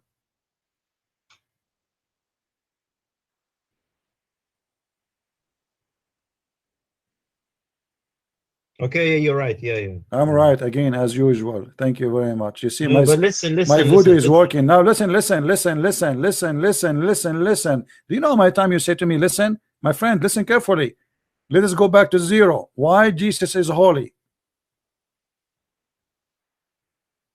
Because he got the spirit. God's spirit breathed into him. So are you saying to me that inside Jesus there is God? No. We just said to me the spirit of God is inside him. No, God breathed his spirit in him. Okay, what kind of a spirit is that? A spirit? Why that will make him holy? It's coming from so God. Are you saying to me that Jesus is holy, but the spirit inside Jesus is not holy? No, he is holy. Okay, yes, okay. He's holy, but he's not God. There's a difference. He is holy, but he is not God. But don't you forget, you are the one who said to me how you say to Mary holy because only God is holy. You see, you keep making the same mistake. I said from God. Holy means from God. My friend, but Jesus here is holy. He's not just from God. He himself is holy. How Jesus can be holy if he is just a man? Because God breathed the spirit into him. Well, God, he breathed into Adam too, but that will not make Adam holy. Because he got kicked out of heaven. What are you talking about? What makes Jesus holy, my friend? Answer. Why Adam is not holy, but Jesus is holy? Look, I see what you're trying to say, but why would Muhammad say Jesus is holy? Yeah, you ask him. I don't know. Your prophet. Why would he? Exactly, it makes no sense. Make no sense. Your prophet keep okay. Are you insulting your prophet, saying your prophet don't make sense, my friend? Shame on you. I'm saying what I will tell your mama. I will tell your mama. I will tell your mother-in-law that you said the prophet. He said things doesn't make sense. Give me your. I will tell your mom. I will give her an email. No, what are you talking about? Saying that Jesus is God would not make sense. That's what I'm trying. Look, okay. Can I ask you one thing? Let me answer you the one thing you asked me. You asked me for one thing. I will give you two things. Your prophet, obviously, he is an idiot, and your prophet, he lied, but still he cannot resist telling the truth that Jesus is a holy son of God. No, I don't. Okay. So tell me now, he is holy son of who? He's no holy son of anyone. He's holy, but because God breathed. What do you mean? What do you mean? Let me ask you a question. Very simple one. Don't tell me you do not know. Don't tell me I'm going to need a friend to call. The one who made your mother pregnant, with my respect to her, I'm not trying to insult it, just for the sake of the conversation. The one who made your mother pregnant is your dad. Is that correct? Yes. Okay. Who is the one who made Mary pregnant? Joseph. Joseph. So the Quran is lying because the Quran is saying she is a virgin. You see, when she was pregnant, she breathed. He breathed his spirit into Who is her. the one who made Mary pregnant? Very simple question. Don't tell me Joseph, otherwise you are destroying your Quran. Pregnant. Who is the one who made her pregnant with Jesus? Joseph is the father. Unbelievable. Who is the one who made her? Are you saying Joseph is slept with her according to Islam? Like I'm not sure about the story. Like go to the verse. Go to the verse. My friend, it's in the front of you, the same chapter, my friend. It says that Mary, she never been touched by a man. She is a decent woman. She never did anything wrong. Oh yes, yeah, you're right. Okay. Okay. Yeah. So now, who is the one who made Mary pregnant? Allah. Allah. Thank you very much. I asked you a second ago, is the one who is your father is the one who made your mother pregnant? You said yes. Who is the one who made Mary pregnant? God, supposedly. So who is the father of Jesus? Mm.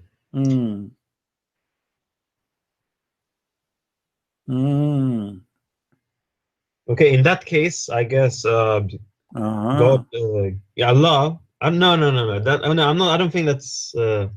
You want to call a friend? You want to call Zakir Naik? Let us go Zakir Naik. Taradan, taradan, taradan, taradan, taradan, taradan. Assalamu alaikum. Brother Zakir Naik, we have a brother here. His name is Ras, and he want to talk to you. I told you 1,000 times, don't call me after the middle of the night. And I don't care his name is Ras or his name is Potato. I am sick of you.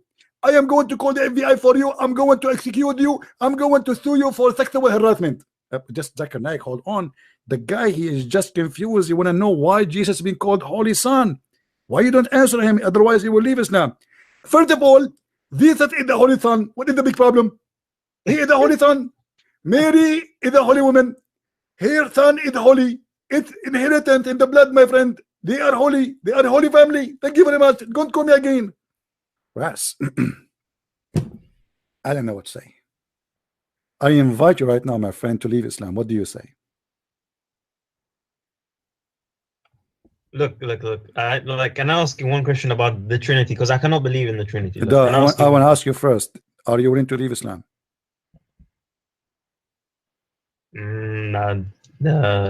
Why? Because Allah want to give you long penis?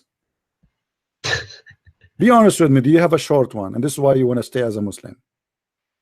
No, obviously not. That's not. Come on. Otherwise, what kind of God he want to make your penis long unless you have short one? Go to John 14:28. My friend, don't go to John 14. You do not know even how to explain your Quran. You want to go to my book? Look. You're crazy Muslim. You do not even know what is written in your book. How come now you became expert in my book? I'm not an expert, but look at your own. You did not even know what the Quran is saying. So how are you asking me to go to John now? Why you are jumping? Well, what do you lose? I am here to show you from your book that Islam is a stupid cult. How Jesus is no one, but he is a holy son. I want to know. Is your prophet is a sinner according to Islam? Is Muhammad a sinner? Yes. He was not infallible, no. He was not infallible. What does that mean? Is God? No, I'm saying he was not as in he was not perfect. Okay, so he commits sin, right? He did, yeah. So why Jesus he did not commit sin, Muhammad commits sin? What do you mean Jesus did not commit sin? It's just say there in front of you, he's holy. Hello? Somebody is holy, it means he did not commit sin. We don't call somebody commit sin, but no, yet he's holy. Adam and Eve were both holy as well. But no, my friend, sin. Nowhere. This is stupid of you to say Adam and Eve, they were kicked out of heaven for committing sin. And they ask Allah for forgiveness. Look what the Quran said, that Muhammad, and the Muslim here, they fabricate the translation. They say that Allah may forgive thee the fault in the past. What fault? It says here, dhambaka, sin. Change the translator, you will see how the translation changed. I mean, Muslims are the most hypocrite people when they translate their book, my friend. Do you agree with me, Ras? Do you agree that you Muslims are a bunch of liars when you translate the Quran?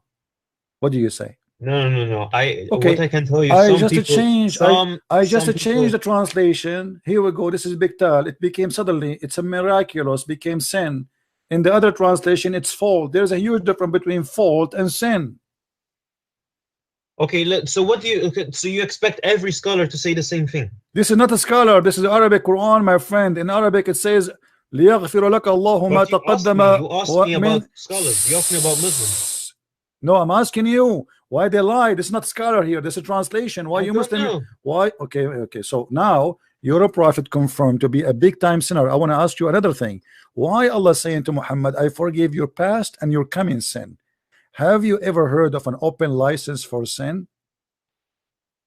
What kind of God? If Allah says so, then it's fair. It's fine. Oh, so Muhammad now he can sleep around, he can go to the disco, he can do hippie, he can be a gay because Allah he forgive his sin, the past and the one to come. Right.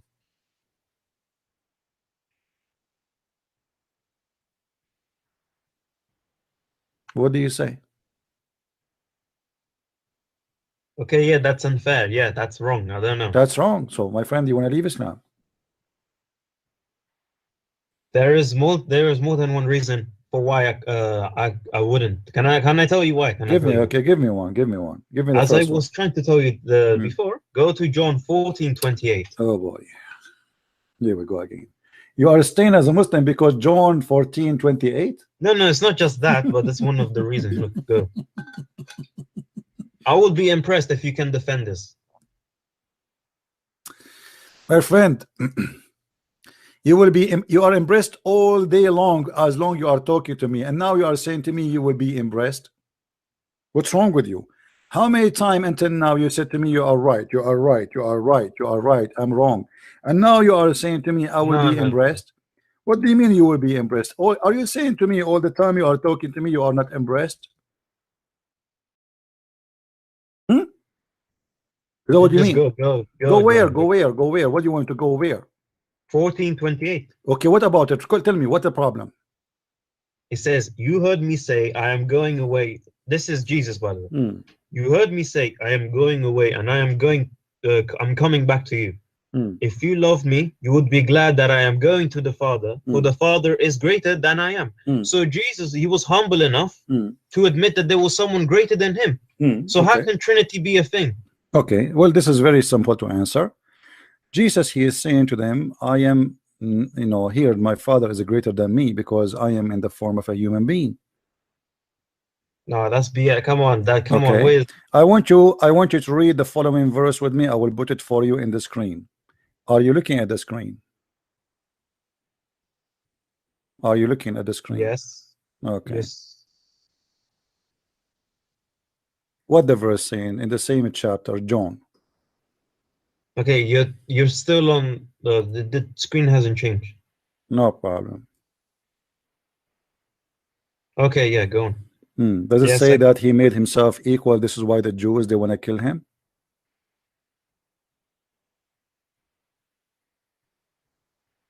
Yes. Okay, so Jesus is equal to God. Okay, so your God was afraid that Jews would kill him. No. So he had to lie. What lie? Abdul, don't ever try to insult Jesus when you are talking to me. Don't ever try. Okay. I will. Do you know why? Because you're saying, oh, they would kill him, so he has to lie. What kind of God has to lie? Why would he do that? Where he lie? You're telling me he told them that he is not because otherwise they would stone him. They would kill him, right? Where it says he told them he is not. Where it says that? That's what. No, you idiot. I'm saying to you that Jesus always confirmed that he is equal to God, for he is God himself. When his disciples said to him, show us the Father, he said, I am with you all this time and you do not know me, and the one who saw me, he saw the Father. For me, shut up. For me and the Father is one. Here, what the verse you are saying in front of you in verse number 28, it says clearly that my Father is greater than me because I am in front of you in the form of a human being, which make me limited to the form of a human being. But my Father is not limited to a form of a man, and this is why he is greater than me. But everything the Father have is in my hand in the same time. You see, everything. Abdul. Read the verses before it and the verses after it, and you will see how silly you are. Because it says it clearly. read verse number 31. Are you a donkey like your prophet, or you know how to read? You're the one being a donkey. Are you a donkey or not? Are you a donkey or you are? To explain it. Okay, are you a donkey or not? Read the verses. As long as you will see. BS, okay, hold on. Explain anything. Okay, hold on. Okay. Let us laugh at you. The chapter on the front of us says it clearly that the Messiah is God. My Father is greater than me for a very simple reason. For the Lord himself, he humbled himself, and he came in the flesh of a human being. So he humbled himself. Nobody can see God as he is and live. So this is the humble image of God. This is why my Father is greater than me. Don't try to explain Christianity according to your stupidity. I don't explain Islam according to my understanding. I explain Islam according to your understanding. What you Muslims you do, you take a verse from the Bible and you try to make it the way you want. Oh, Jesus said my Father is greater than me. Yes, he is greater than me, he said, for he is in the form of a man. And nothing wrong with that. That's why we believe in the Trinity. The Trinity is the person of the man, the person of Jesus, which is the Word of God, speaking that my Father is a greater than I. Why? Because simply he is not in the form of a man. As simple as that. God, he humbled himself, and he came in the form of a man, not the opposite. Don't call me yet. Let me finish my answer, Abdul. You know, when a Muslim he speak about something in the Bible, always he brings shame to his religion. Always. I never saw a Muslim he don't bring shame to his religion. Jesus humbled himself when he came and he became in the cross. The Messiah, he humbled himself when he came in the flesh of a man. The Messiah, he humbled himself when he washed the feet of his followers. The Messiah, he humbled himself when he sat between us, the sinner. He is the holy. Even the Quran confirmed that. So he is God in a form of a man, but this is a humble form of God.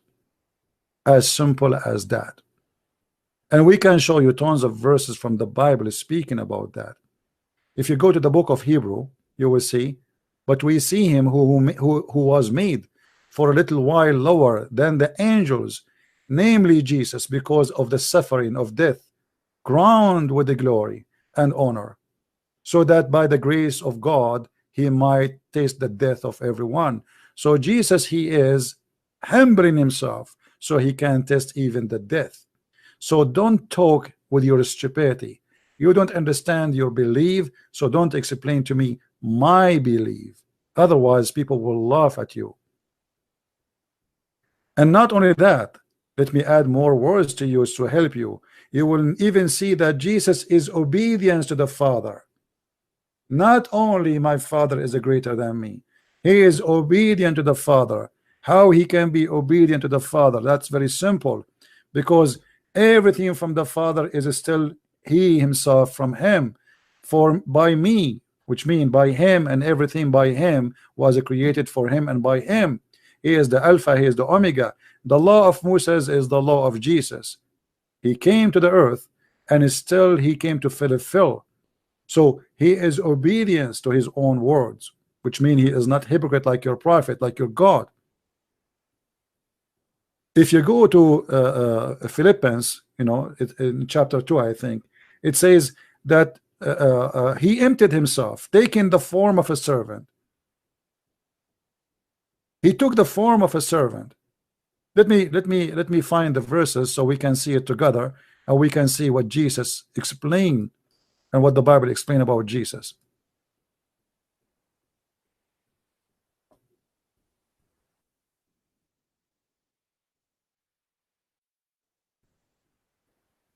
Philippians 2.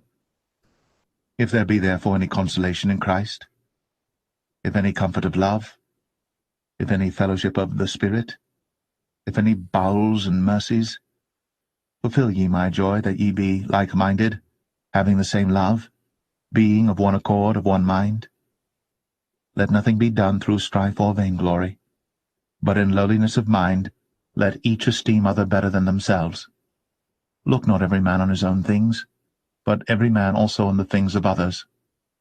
Let this mind be in you, which was also in Christ Jesus, who being in the form of God, thought it not robbery to be equal with God, but made himself of no reputation, and took upon him the form of a servant, and was made in the likeness of men. Do you see, my friend, what it's saying? So he is God who take a form of a servant, a form of a human being. This is why Jesus, he said, my Father is greater than me. Don't try to explain something according to you. You can take any verse you want and you can post it in Google and type next to it interpretation, and you will see how the Christians believe and what the Christian believe. When you debate somebody, debate him about his belief, not your belief. Which means when I debate Muslims about their religion, I debate them about their religion, not mine. Which means you believe in something, I show you what you believe. I show you your interpretation.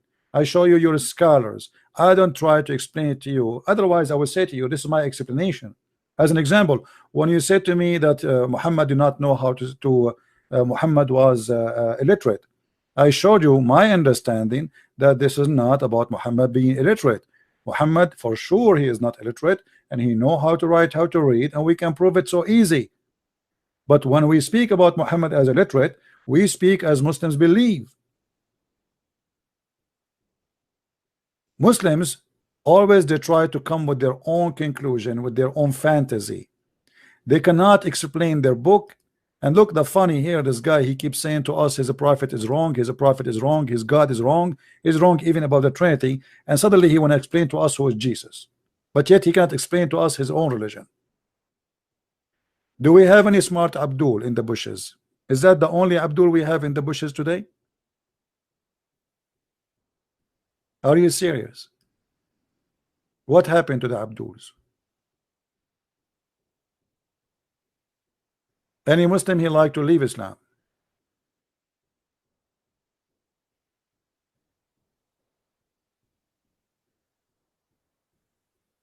Anyone?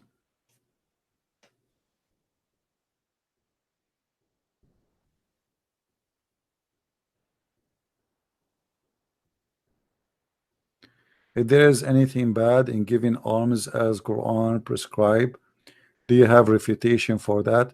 Giving alms to who? You see, when you say giving alms, have you ever heard of somebody giving alms as vagina? What kind of alms? I never heard of religion giving alms as vagina. As an example, the Quran says you want to give a charity to the Prophet, give him vagina. Hold on, we have a Muslim trying to call, I think.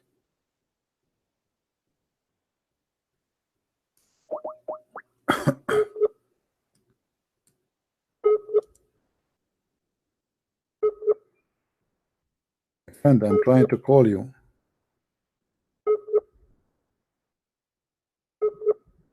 You have bad internet, I guess.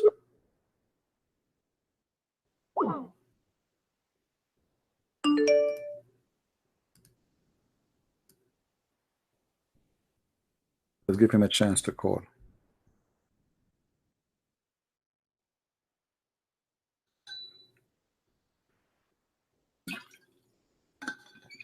وامرأة وهبت نفسها للرسول.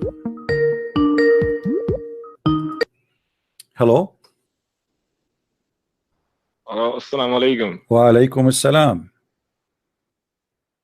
Christian Prince. Yes, it's me, my friend. How are you? Oh, I'm fine. I'm fine. How are you? I'm all right. What do you want to say to us? I wanted to ask you one question. Just now I was listening to your video. You said that about any prophecy of Muhammad and not come true. So okay, there is a one prophecy. It says about the before the Qiyamah, the woman will be like man and man will be like woman. So what do you think about that? But my friend, have you ever heard of the people of and Gomorrah?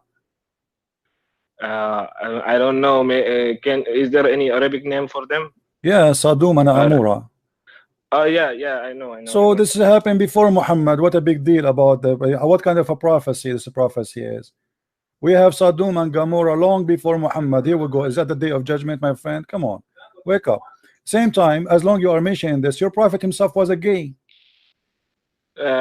he was not gay. Let me ask you, if a man he kiss a man down his belly, does that make him a gay? Maybe today's time, yes, but at oh, that so time, in the maybe old no. day, we Arab, we used to kiss the belly down. So if your friend he see you and you are an Arab, he can kiss your balls. No, it's not the balls. Maybe. Okay, so what maybe then? What is there? What is there down the belly exactly? I don't know. Only Allah okay, knows. So don't tell me that your prophet he make a predict that in the judgment day people will be gays and lesbian. People are gays, lesbian before Muhammad. And Muhammad, he have a chapter about it in the Quran, in chapter 5, verse number chapter 4, verse number 15 and 16. And here, if you read with me, you will see that your prophet was kissing a man and going inside his shirt, and they are getting naked, and he's kissing down his belly. What about your prophet? He pissed like a woman. Is that true? But in Islam, it's so haram for the guy to have sex with the guy. My friend, let us see if this is haram or not. Did your prophet piss like a woman? And you mean like he both like when we go to the toilet? Yes, he like pee sitting as a woman. Yeah, correct. yeah, it's okay. True. It's this true. This yeah, is true. Okay. Additional to that, did your prophet he put eyeliner 3 times a day? Yeah, you mean the surma, the black. Why? Why black, he put eyeliner 3 times a day? I think to make the eyes more beautiful. More beautiful. So your prophet is trying to be more beautiful. Thank you very much. So we have a prophet, he kissed the men down their belly. We have a prophet, he put eyeliner to be more pretty. And we have a prophet, he pissed like a woman. And then in the top of that, we have a prophet, he wear his women clothes. Is that true? I don't know about the women clothes. Well, sorry, here we go. Let me show you. Here we go. And I'm very glad that you are an Arab, so you speak Arabic. You don't have a reason. No, I'm not Arab. Oh, you are not. Oh, okay. Here we go. No. Do you see your prophet wearing his wife's clothes? I don't see on the screen. It's narrated Ibn Umar, right? The prophet burned the dead palm trees of Bani Nadir. Hassan ibn said the following Vedic verses about this event. No, it's where does it say that he wears the clothes of the woman? It says there he's wearing the shirts of Aisha. And by the way, it's not a shirt. This is a dress. What shirt? At that time, there's no shirt. Oh, okay. You're wearing a shirt, but I'm not. The prophet saw. Why Muhammad is wearing women clothes? Oh, I don't know. Only Allah knows. I really don't know about this. Okay. Do Muhammad used to have mukhannath in his house, a gay who stay all day long in his house? What was his name? There's many of them. Which one you want? What about? I don't know. What about having a gay? He is an imam in Islam. Is it haram? Yes, it's haram. It's haram. Here we go. This is Sahih al-Bukhari, my friend. This is Sahih al-Bukhari. A bunch of Muslims, they came to the Caliphate asking him, Uthman, that we have a gay imam who is showing his ass trying to seduce us, and they are complaining. So Uthman, he said to them, still you have to pray behind his ass, his holy ass. And then the Muslim, they said, look like we have no way except to accept to pray behind a gay. Oh, so it's the Uthman saying it's not right? Was Uthman as a gay? No, he was not. I think he was not. What about the uncle of Muhammad was a gay, Abu Lahab?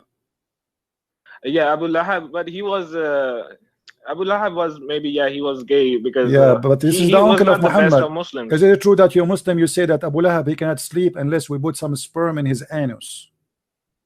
I don't know. Yeah, well, this is your prophet uncle. What kind of a family he have? So you Muslim, you speak too much about gays, but all of Islam is about gay. Let me ask you: are you in the heaven allowed to have sex with men? I don't know. Maybe yes, because but in heaven, Allah promised that you will have anything that you want, you desire. Okay, so why? What kind of religion? It is yes to have sex in heaven with men, which means you will be a homo, but it is haram to be a homo on earth. What is the logic? Only God knows. Maybe because in heaven we don't have that shame. Like we think it's wrong, but in heaven we don't have the wrong and the right. We everything is right. So in the heaven, it's a hippie place. You do whatever you wish. You take your penis, you put it anything in front of you, even if it's a goat. Maybe, yeah. According to Islam, it's a like this, yeah. Well, that's a wonderful religion, my friend. So what is the point of saying that being a gay is a sin then, if it is going to be okay in heaven? Yeah, in heaven, maybe in heaven we don't have to reproduce, but in earth we have to reproduce. So maybe like in well, there's no need to produce, my friend, in earth too. I mean, we have too many people, too much people. Don't you notice that people are suffering because we have too much production? Yeah, right now maybe yes, but I think in the time of Muhammad. My friend, have you ever have a sexual relationship with a man before? No, I don't. Okay, in the heaven it says whatever you wish, as you said. If a man he like to have sex with you and he want to do bang bang to you, do you have a problem with that? Of course I have. But to God, he said to him whatever he wish. He have to keep his promise. So now how Allah can maintain his promise whatever he wish if he wish to have you? I don't know.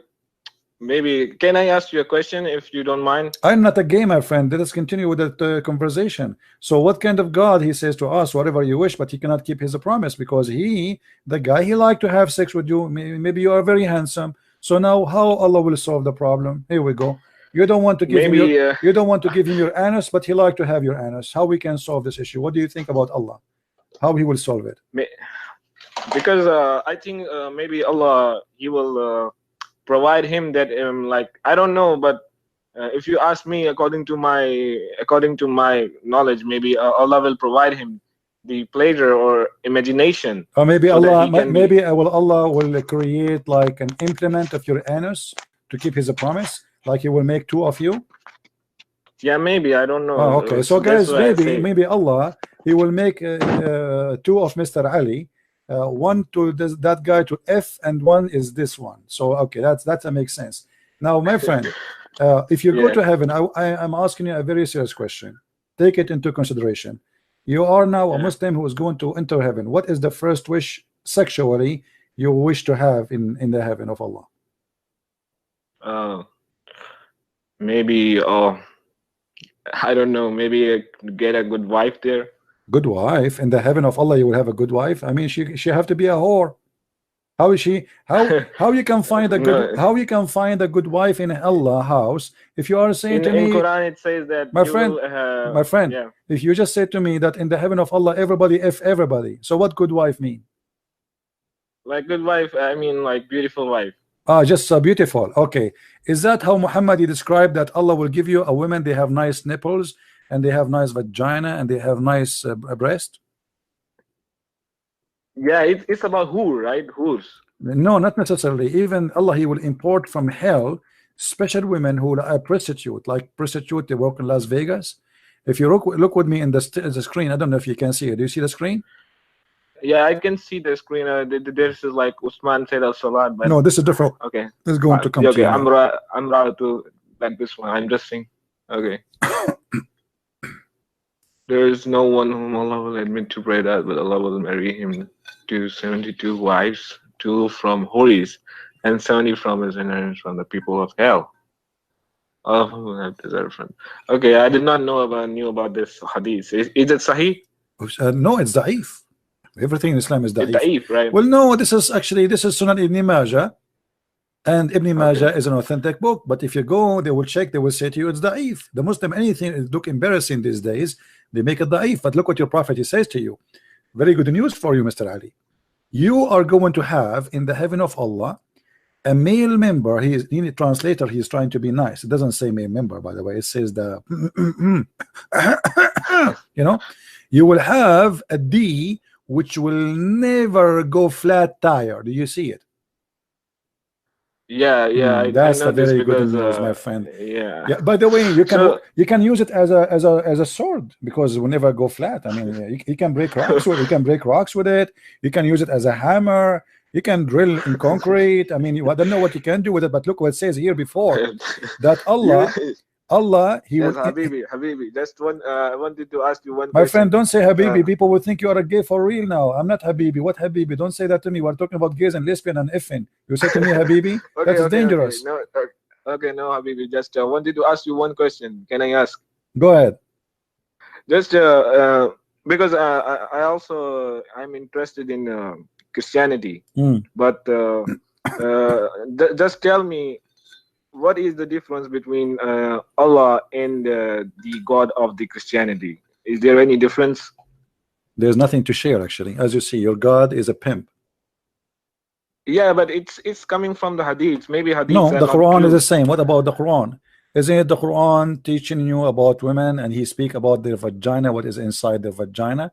Have you ever heard of a book speaking what is inside the vagina of the women, that nobody put his penis inside? You know, is that God? Allah says he's not shameful of saying these words. There we go. So your God is not about being shameful, my friend. Your God, he concentrates in his sexuality in order to tempt you, to make you work for him and die for him. That is Muhammad. There's no God in Islam. This is Muhammad. All those promises is the promises of Muhammad. Your God never exists and will never exist, and you Muslims have no idea who's he. Oh, what you know, there's a God, his name is Allah, and we have to bow down, bend over for him 5 times a day. How, why, where, we don't know. So Allah is not the same God in absolutely Bible, not. No way. So why it says about the in Genesis Allah is Allah, where it says the word Allah? Right? No, where it says Allah. Are you saying the Bible translation? No, not the translation, but I used to heard before Ahmad Didat. That's a donkey. What did that? There's nowhere the word Allah exists in the Hebrew. What Allah? Allah in the Hebrew is a Elohim. No, Elohim is not Allah. Elohim is not a name of our God. Elohim is a word meaning gods. We don't have, the whole Bible did not mention, by the way, a name. Like when we say Jehovah, Jehovah is not really a name. There's no name can describe a God for his glory. What we have is God, identify himself by saying, I am who I am. So God for us is not a name. You Muslims have a God who have a name. And that God, doesn't matter what his name is a filthy God. So basically you are saying Islam, the God of the Islam is not the same God of absolutely not. Your God is evil, your God is ugly, your God is disgusting, your God is filthy. Your how God we how do you know that which one is the true one? Only because maybe Islam teaches about like shameful things. That's the only thing. No, not only this. Not only true? this. Not only this. Your God, as an example, is a stupid God. Have you ever heard of a stupid God? Like, yes, he's a stupid God. He don't even remember which one he created first. Sometimes he said he created the earth first, and then sometimes he says he created the stars and the sky first. What kind of God? He cannot remember that. I mean, even anyone. I mean, this is stupid, man. What kind of God this God is? So where he says that he created the heavens and the earth. Which one, according to you, Allah created first, the earth or the heaven? The heaven, of course. The heaven, of course. Okay, here we go. Are you sure?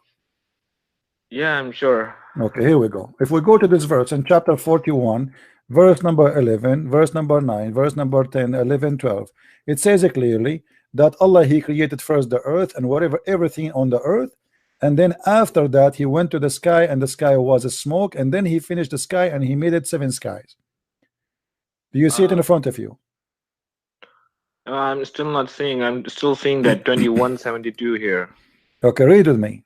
It's going to appear for you in a second. Chapter 41, verse number 9. Say, O Muhammad, unto the adulterers, disbelieve ye verily in him who created the earth in 2 days, and ascribed to him into the reviles.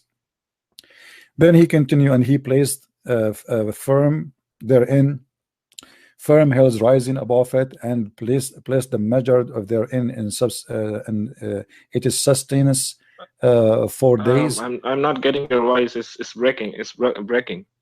Okay, but you see the screen, right? Yeah, it says, disbelieve ye verily in him who created the earth in 2 days, and ascribed ye into him rivals. He and none else is the world of lords. And then he made the measure, and then hold on, and then he made the measurement of all things in the earth in 4 days. This is 6 days. And then he turned. Then after that he turned into the heaven, and in the heaven was a smoke, which means was nothing. and he said to the earth and the come both on you, and then he ordained them as 7 heavens. So what is the last thing Allah he finished? When he created the lamps. Okay, so maybe yeah, right, because yeah, you're right. I'm sorry because maybe it's when I think it's Adam. Adam was in no, my friend, you are before. right. You are right. When you said Allah created first the earth, you are right. But this is because you are talking about different verse in the Quran. So the Quran is made by a stupid prophet who say things he cannot maintain. So one time he says the earth was created first, and then sometime he says the heaven created first. If you go as an example, chapter 2 verse number 29, it says clearly that he created the earth first, and then he went to the heaven and he made them 7 heavens, correct? Yeah, okay. But this is a counter contradiction of chapter number 41, and the same we can find the same story in different place. So the Quran officially is a book made by a false prophet, false God, because there is no way God do not remember which one he finished first.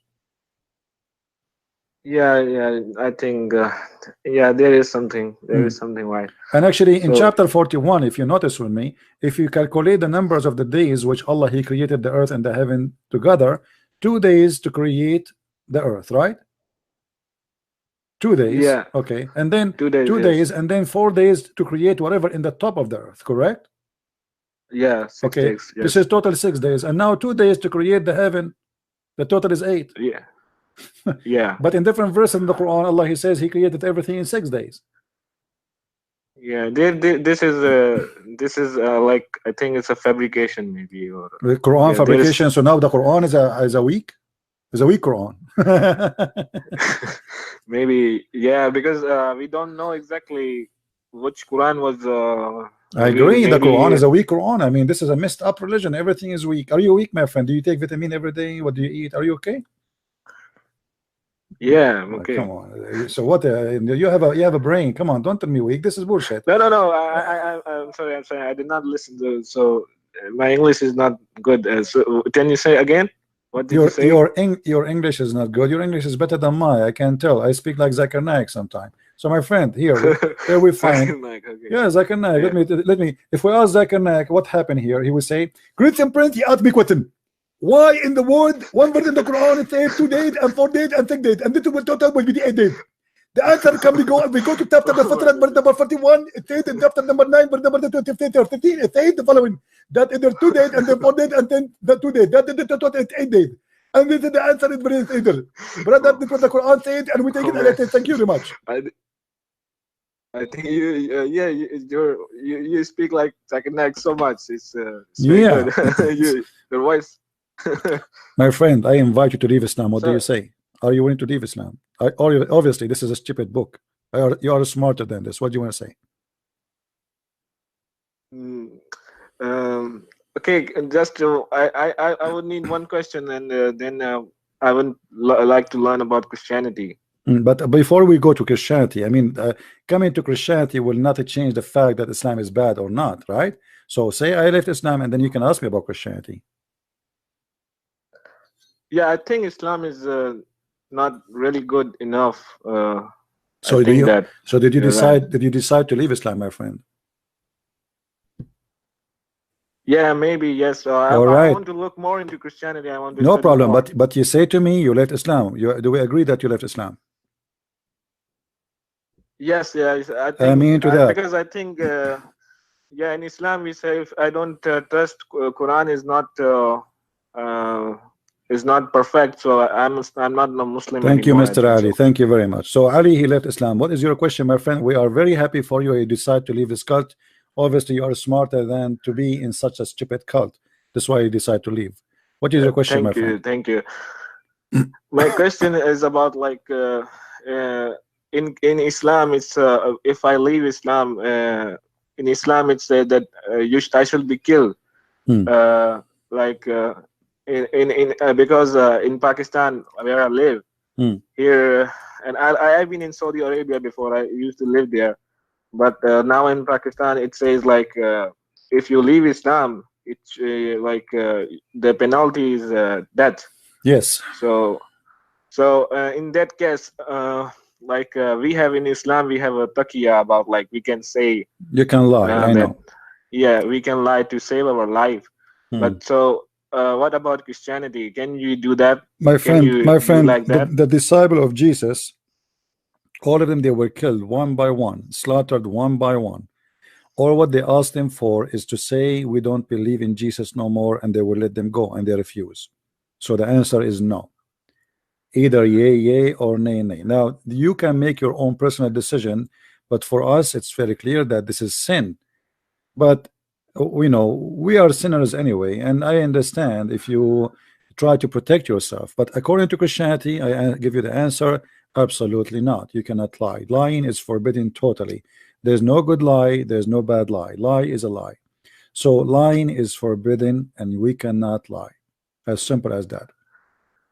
So, like, you mean to say, like, I could not, like, if someone asked me, I can't say that I'm not a Christian, right?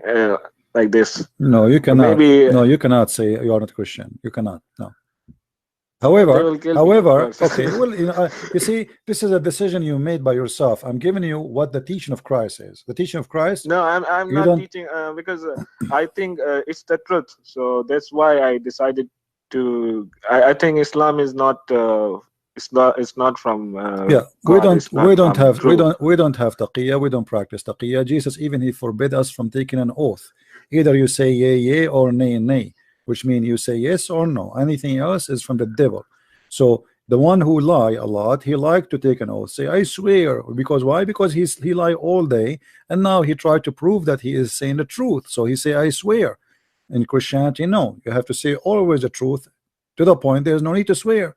Don't use the name of God for all reasons. I mean, you just say the truth. Why you want to swear?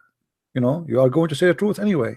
Just say yea, yea, or nay, nay. So we in Islam, we are allowed to lie. We are allowed to fabricate. Even Muhammad, he said you can lie in 3 cases: to your wife, to your friends, to your enemy. Who is left? Nobody. Nobody left. Yeah, you know? I don't know about that, but so, like, okay, so I will. I think I can. It's worth it. I think it's worth it. I should say that. Do you like me to invite you to accept Jesus, my friend, as your savior? Well, I don't know about anything about Christianity. Okay, my friend, stay then listening to my videos and learn more. And you can read the Bible. Go and download the 4 Gospel and read them and study them. And there's many interpretation in the internet. Just type any verse you feel like you don't wanna know what it's mean.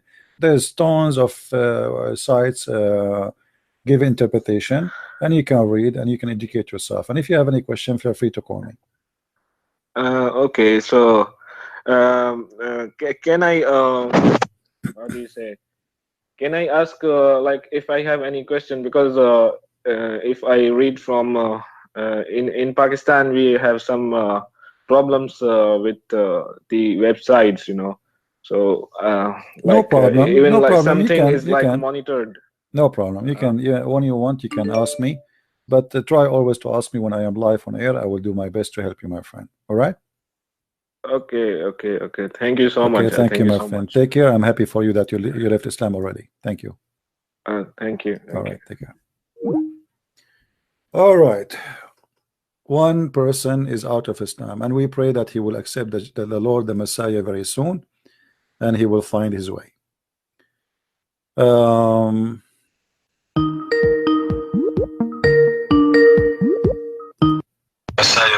Raz, what you are calling me, Raz? Did you decide to leave Islam, Raz? This is Raz. Hello. Did you decide to leave Islam? No. Why not? I mean, you just said to me many times that the Quran is full of mistakes. Your prophet saying stupid things. You agree that the Quran is stupid, and now you don't want to leave Islam. Why? No, I think some things are not exactly right. No. Yeah, you said that your prophet, he made mistakes. You said the Quran making mistakes. So what is left? Prince, 1 second. Okay, I'm back. Yeah, close the door. I don't want your mom to know what you are doing. Yeah, I close the door. Yeah. If your mom, she know what you are doing, she might do something to you. Be careful. So now, why you don't want to leave Islam? You know, I'm not really fully convinced that Because, for example, like, if Islam were to be false, there is no okay.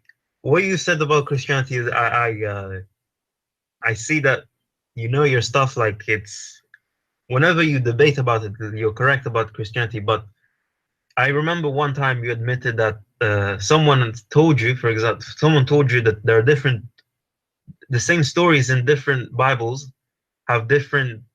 They're different, and you said, oh, it's because there's no point if they're all the same. But that means it's corrupt. No, no point to repeat the same story from the beginning to the end, letter by letter. That's what I mean. Otherwise, why we need to have 4 books? So we have 4 writers confirming the same story, everyone by the inspiration of God in different way. As an example, if we have paint, don't talk. If we have a paint and we put it in the front of us in the wall, and we have 30 students, and all of them they are artists, and then we say to them, I want you, all of you, to describe for me by your pen and your paper, write down what do you see in the image. You will see one start with the tree, the other one start with the house, the other one start with the door, the other one start with the bird in the tree, the other one start with the river, the other one start with the goat. But it's the same, exactly the same paint. But each one of them, he have his own way to present the story, but exactly the same story. And that will not make the story different. It's going to make the story more rich and more easy to understand. So we have a house, have 4 dimensions. We have the front, we have 2 sides, and we have the back. We have 4 to cover. Shut up. We have 4 writers to cover all the 4 sides of the house. So we don't have a 3-dimension story. We have 4-dimension story. And by the way, even your prophet, he said, take the Quran from 4. Is that right?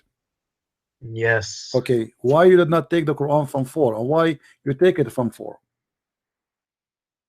He did. We just don't know where. Where are they, the 4? I don't know, but I don't know. You did not take it from the 4. You did not take it from the 4. Where are they? One of them is Ibn Mas'ud. You did not. You have. Where is the Quran of Ibn Mas'ud? Uthman, he burned it, right?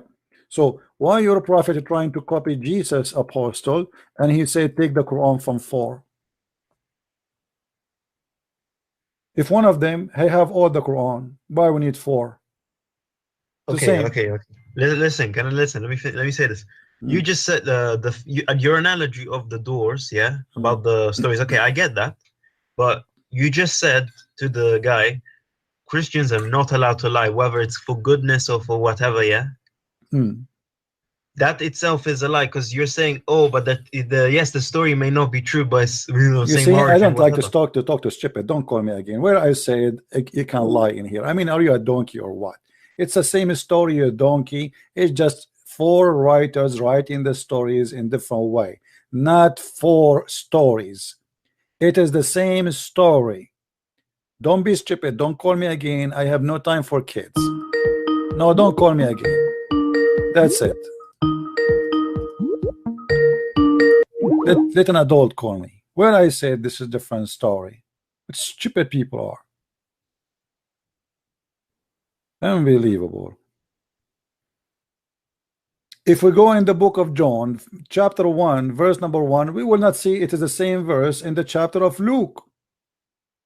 Does that mean those are 2 speaking about 2 different gods? No. Both of them, they confirm the same thing. And if they are going to be the same exact story as it is word by word, that will be stupid to write another book. So it is the story as it is, but every one of them give us details which the other one maybe did not cover. As an example, one, he was more close to the cross and he heard what Jesus said in the cross. The other one, he heard what people said when Jesus in the cross. The other one, he heard what the soldier he said to the person in the cross. So every one of them, he is completing the story. They complete each other. The story is the same story, and this is why you will not find really any contradiction. It is a complete story.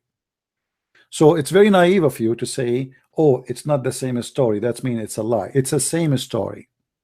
The 4 Bibles confirm that Jesus was crucified. The 4 Bibles confirm that Jesus was resurrected. The four Bibles confirm what happened in the cross. The four Bibles confirm what Jesus said in the court.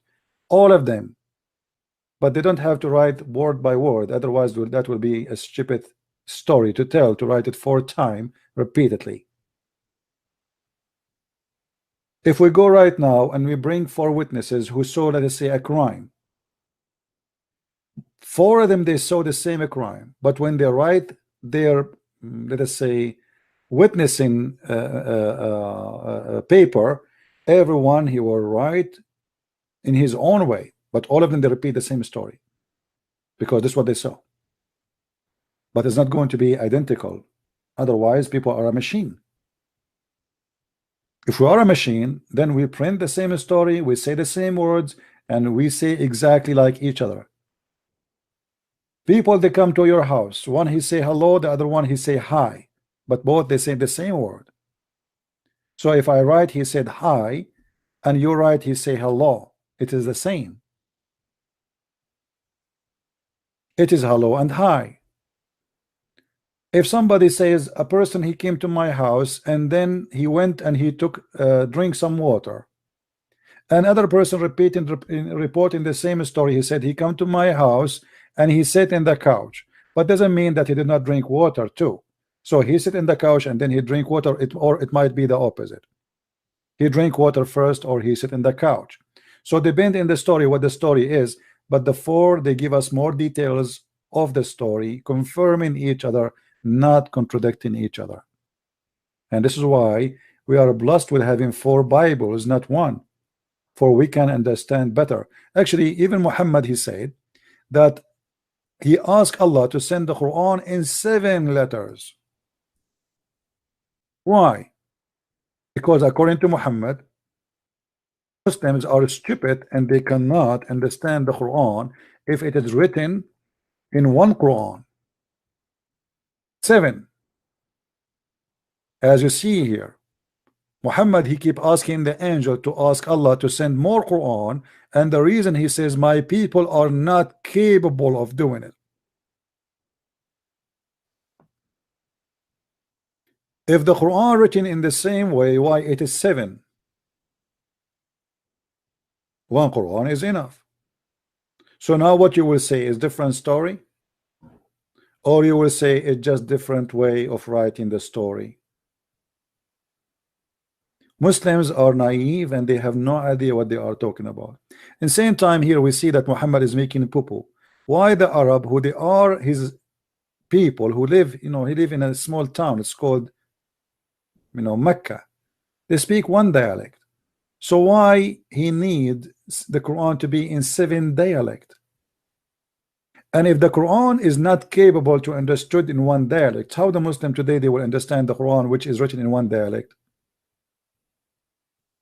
How a Muslim from India, from Pakistan, from Japan, from China will understand the Quran which is not in his dialect, neither in his language, if the Arab themselves who speak the language cannot handle it in 1 dialect? And he insists to keep him sending more and more, 2 dialect, 3 dialect, 4 dialect, until it became 7 dialect. So Muhammad confirmed that there is no Muslim can understand the Quran unless we have 7 books. 7 Qurans, they are different from each other, at least in the dialect. Where are they? And which dialect of them is yours? None. So if those who speak the dialect they cannot handle the dialect, how a Pakistani like you and him or Zakir Naik or Didat or whatever, they can understand the Quran? If you are an Arab and yet you cannot understand the Quran, and the funny, the Quran says it clearly that nobody understand the Quran, even Allah he don't understand the Quran, because this is an officially stupid book. Do we have any Muslim here? And the Muslims always they come and repeat to us the same story. How you believe in 3 gods? We have 1 God, my friend. You are the one who don't have any God. Your God is 0. Prove to me that your God is even exist. Your God Allah, he said to Muhammad 3 times, read. According to you Muslim, Muhammad is still, and he died, he cannot read. Jesus said to the man who is dead, come from the grave. He came from the grave. He said to the man, he cannot walk, he walked. Your God, he said to Muhammad 3 times, squeezing him, read. Still he cannot read. If Jesus says to a donkey, read, the donkeys, trust me, he will read. What kind of God you have? Or maybe because Muhammad was so stupid to the point your God, his miracle is not working in him. So he said to him 3 times, read, it still is not working. And why 3 times? What about 4? You complain about the Trinity, but everything in your religion is based on number 3. If we go to your hadith website and we say, we type there in English, let me show you. I will type in English here the word 3 times.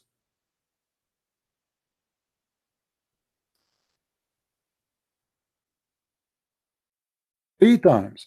If we type the word 3 times in the hadith search, do you know what we will find? We will find endless stories about 3 times. You're a prophet, he do nothing in his life except in 3 times.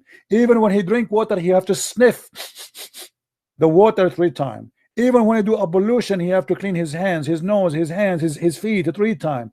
Everything, when he go to the bathroom, he have to shake his penis 3 times. All your religion is based on number 3. Even when you say in the name of Allah, you have to say 3 times. Bismillahir Rahmanir Rahim. Even the names of your God is 99 names, which is nothing but multiply of the age of Jesus x 3, which means the Trinity x the age of Jesus.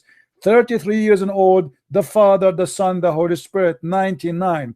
Everything in your cult is based on number 3. Even your oath, you have to be 3 times. Even when you confirm something, you have to say 3 times. Even Muhammad, when he enter a bathroom or enter a house, he say Assalamu alaikum 3 times. You're a prophet, when he spit 3 times. You Muslims are crazy with 3 times, and yet you accuse us that we are people of the Trinity.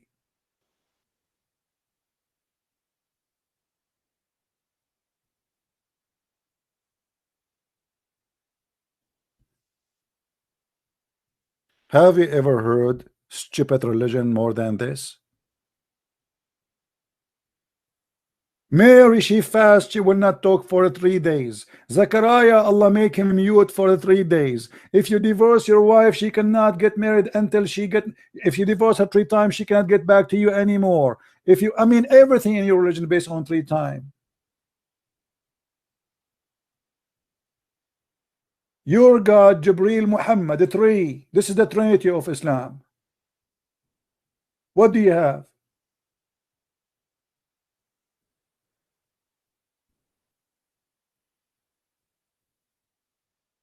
Do we have any Abdul? Mayday. Abdul is needed. Mayday.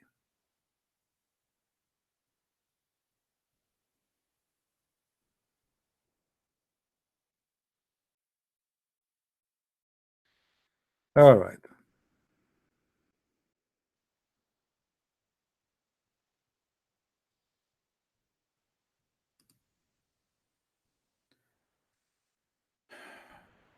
You can call me if you are a Muslim. Are you a Muslim?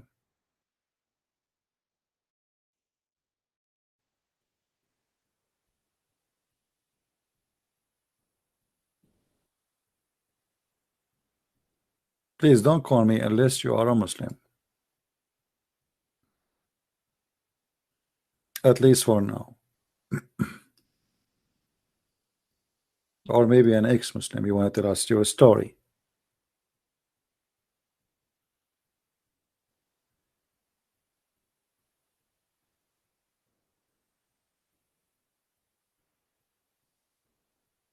Any Abdul?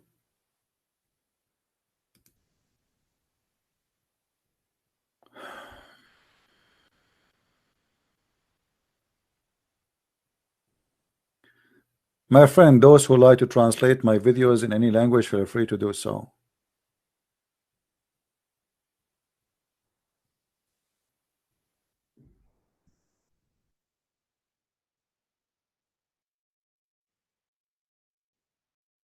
We have an ex-Muslim.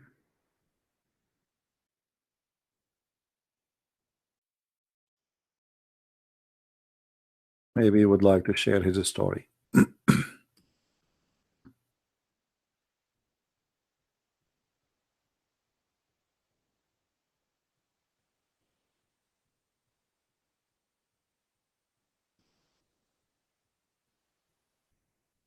Any Abdul? Hello.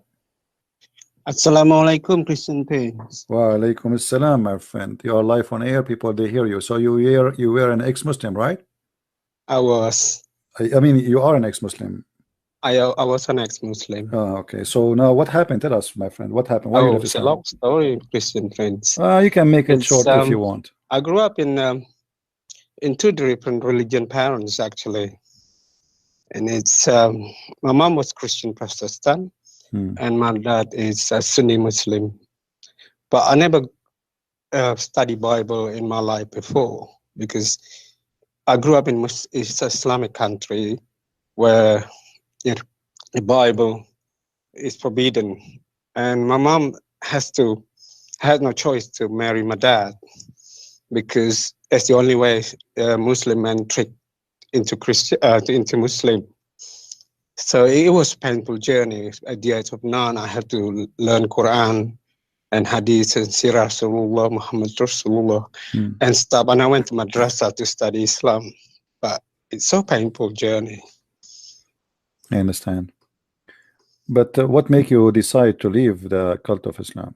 What is like the real reason? I mean, the major reason. Yes, because I thought that Islam was the true religion, the Quran and Hadith and Sirah and etc.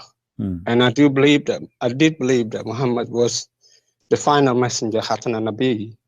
So completely changed my perception until 2013.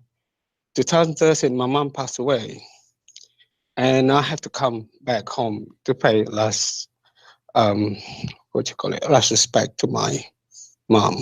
But I didn't know before that. So at her ceremony, like, someone a Christian, sometimes they do have like praying something, but not for the person who died, but just to remember the person. So I look around my brother and sister, in my cousin. They just seems to be, I found it odd, because I was still a Muslim that time. Yeah. Then I went back to see my dad's grave. So obviously I had to pray, in Islamic way. You have to pray for the dead people, because that's what Islamic do. Pray for Muhammad, pray for other Rasulullah who have passed away. So I prayed for my dad, and say Surah Yasin, stuff like that. So I went back home and thinking I pay my last respect to my mother. I went back to Europe. And in 2014, I have encounter with Christ. It's amazing, I've never studied Bible. I've never read the Bible. Never in my life. I mean, grew up in an Islamic country. It was difficult for me, especially my mom used to argue with my dad because she wanted her children to follow her. Obviously, my my Islamic name is Nurjana. You know what Nurjana means. It's light of heaven. So I went back home. Long story. I went back home, back to where I am now. I'm not telling where I am, just in case people from back home know where I am. Yeah, don't need. So I went back home where I am now. So in February 2014, I had encounter with Jesus, and it's so real, Christian, and I'm not, trying to make it up. And in the middle of the night, he came in and stood in front of me. And I can still remember the face on it. It's like, I don't know whether you ever watched the Gospel of John movie. And exactly the same face like that. And he stood in front of me and spoke to me 3 words. He said to me, "Come and follow my path." And then he's gone. I woke up in the middle of the night. I looked at my watch on the wall. It was 12 o'clock midnight. And then it started questioning myself. I said to myself, is it Jesus actually God? Or is it just Isa al-Masih, you know, because in Islam it's like Isa al-Masih is Jesus Christ. So, and the next day, I went back to work, and I spoke to my friend, who was Christian.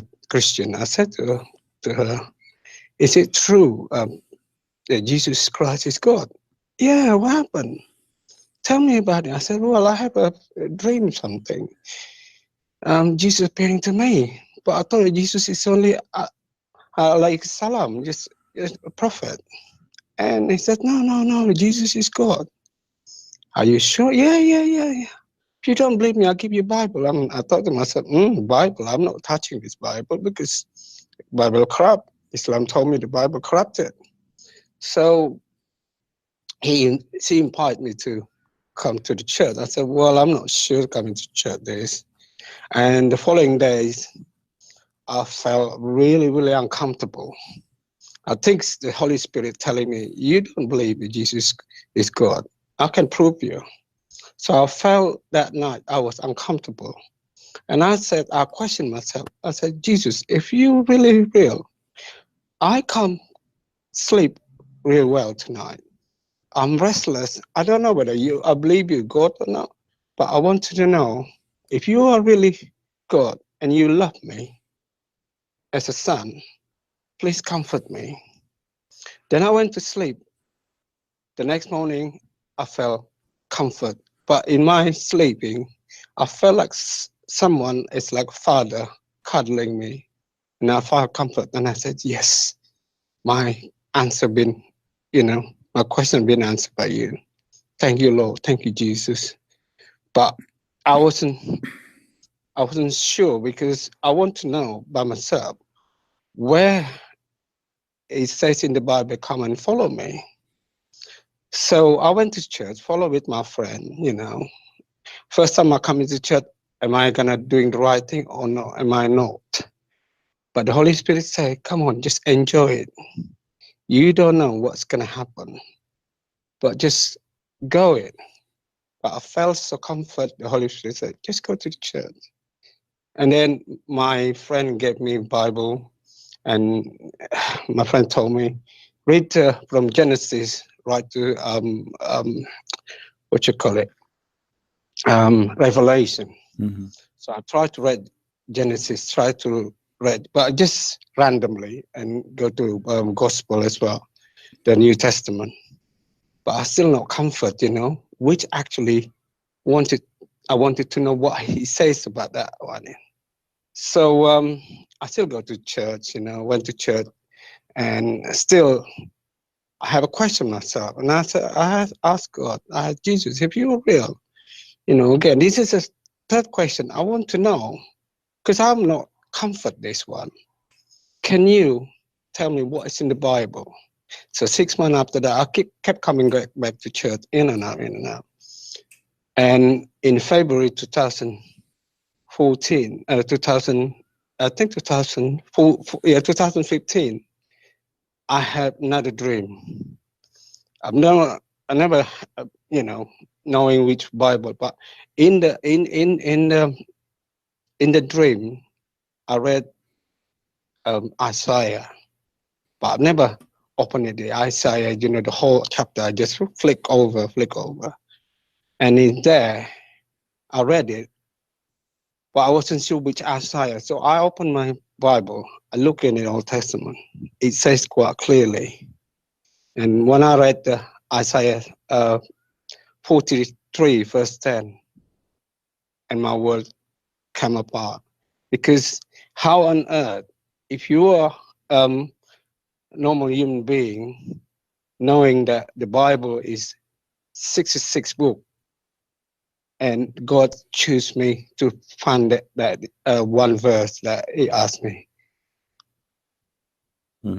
Hello? Yeah, I hear you. I'm listening, my friend.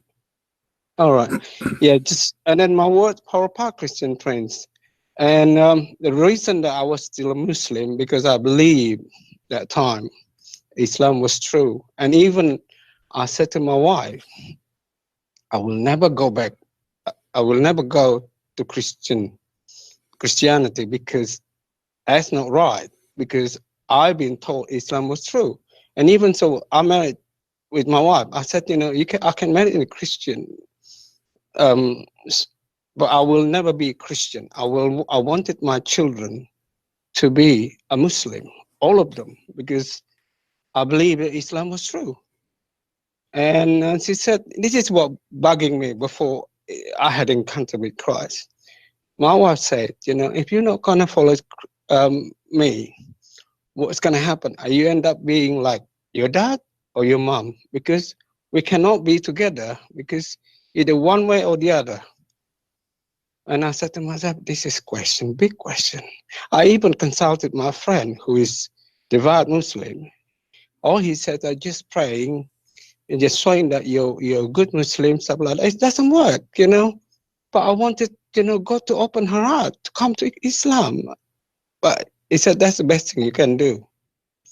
But that's bungling my question. And little I know, long short story, my cousin who is Christian, she told me the whole life your mom been praying for me, for her children.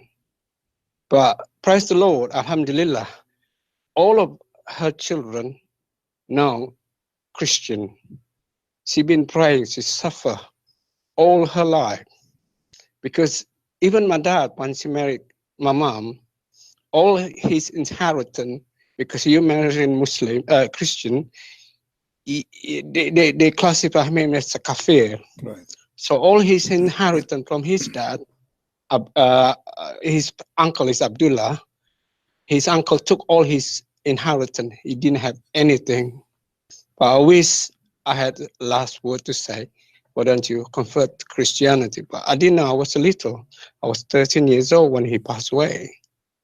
So it was a long story, long, painful story. That's why I don't put my Muslim name, because it's best for me not to Christian. Well, my friend, I'm really happy for you. You have a very touching story. I'm sure people are enjoying it. And I also very happy for you to hear this. Continue, guys. Thank you, Christian friend, brother. And the other thing, I met Nabil Qureshi before he passed away. Okay. And I spoke to him. I explained my journey to Christ, and he was, he said, "Oh, it's amazing." I said, "Well, yeah, I read your book as well. You know, your book is Seeking Allah, Finding Jesus." I met him and I took a picture together. And we were sharing, you know, the journey as well. And I don't know whether you know Hassan Faraj. He's a Palestinian born, you know, but born in America. Yeah, I think I saw a video once of this gentleman. Yeah. Okay. I have tweeted him and then corresponded through Facebook and Twitter as well. So I share the journey, and he shared his journey to me as well. So yeah. I just want to tell to everyone who's Christian, please have a strong faith with Jesus, because the only thing you hold it, wherever you come from, you know, just if you're Christian, don't let a Muslim try to trick you, because my mom been tricked, you see. When she was married, my dad, she was saying to my dad, I don't want to be Christian. I don't want to be Muslimah. But I want to be. Yeah, that's fine. We can marry in an Islamic way. But you know, you promised me you're gonna be Christian. And he said, yeah, I promise. But he's using taqiyya. You see, the minute she got married with him, everything changed. And even before he died, he said, you can take all your children to Christianity, but when I die. But not now. But how could you do that? I already, you know, been educated by Islamic way. You know, I pray 5 times a day. I know how to pray. You know, if I'm not a real Muslim, I like to say this is Fajr, yeah, Subuh. Usalli farda subuhi rak'atayn mustaqbila qiblati adan lillahi ta'ala. Allahu akbar kabira wa hamdulillahi katsira wa subhanallahi wa ta'ala. Inni wajhtu wajhiya lillahi fatara samawati. And blah, blah, blah, blah. That's a pray that you do it as a Muslim. Is that right, Christian? Well, hello? Yes, I'm listening, my friend. Go ahead. Yeah. And then you just say Surah Al-Fatiha, Alhamdulillah Rabbil Alamin, Ar-Rahmanir Rahim, Maliki Yawmiddin, Iyyaka na'budu wa iyyaka nasta'in, Ihdinas siratal mustaqim, siratal ladzina an'amta 'alaihim, ghairil maghdubi 'alaihim waladdallin, amin. Then you say whatever prayer you can say Qul huwallahu ahad, Allahu samad, lam yalid wa lam yulad wa lam yakul lahu kufuwan ahad. But I didn't know that before until I have translation in English. And I know exactly what that means, because Muhammad said that the third of the chapter is more powerful. But later I know that the translation is denying Jesus as God. And it's amazing. It's about every time I have a bad dream, I always recite that one name. So I don't know whether when I had encounter on it, I didn't mention it, that prayer like that. But obviously God told me this is reality. I'm telling you. And then the third thing, I had a really bad dream. Can I share to everyone? Sure, no problem. I'm listening, my friend. I'm giving you time so you can tell your story. No problem. Yeah. Yeah. Go ahead. Right. The third dream is I was back home in my country and slept in my bed, and I saw the big black wolf with the eyes really red and tried to attack me. I wasn't scared, so I stood up, grabbed his mouth on it, and yakking back and pushing over. And the wolf was scared, and inside of my bed, there's somebody sitting beside me. And he said, "Don't worry, son, everything will be all right. I'm with you." And I knew that it was Jesus, because who else gonna protect me from devil or Satan or jinn or Iblis? If it was our Messiah, Jesus Christ. I mean, well, my friend, life, our life with the Messiah is full of stories, and you did share some of it, and I'm sure many of the audience, they have their own stories too. But our Lord is a living Lord, and he is not an idol pagan God, the same as the God of Islam. And I'm happy that you call me. Anytime you have something to say, feel free to share. I will share to you again, Christian. I'm so glad that I can get through, because every time I ask people, what is this channel? And because there's two the Christian print. One is a United States, one with the symbol with Christ, Yeah, there's many, they use my name actually, but in order always to follow and to know where I am, you see, we have a channel in minds.com and Patreon. You can go to Patreon, you see the banner in the screen. So you can go anytime to Patreon and you will see what is my video there, and that will tell you what is my official channel for the moment, because Muslims, they keep fighting me, trying to ban me, So if I lose a channel, I don't know why. That's normal. I mean, this is very normal. But you can go always to minds.com/Christian Prince. I have my Twitter too, which is a Twitter, as you see, Christ the One. And then we have the Patreon, and we have Facebook. So there's no way you will not find me anywhere you go in those sites. And I have my page in Instagram, Arabian Prophet. You can find what is the channel I'm using right now. So anytime you lose my channel for some reason, let us say this channel is deleted for some reason, you always will find a way to find me and how to contact me. And you can attend so my much, live broadcast.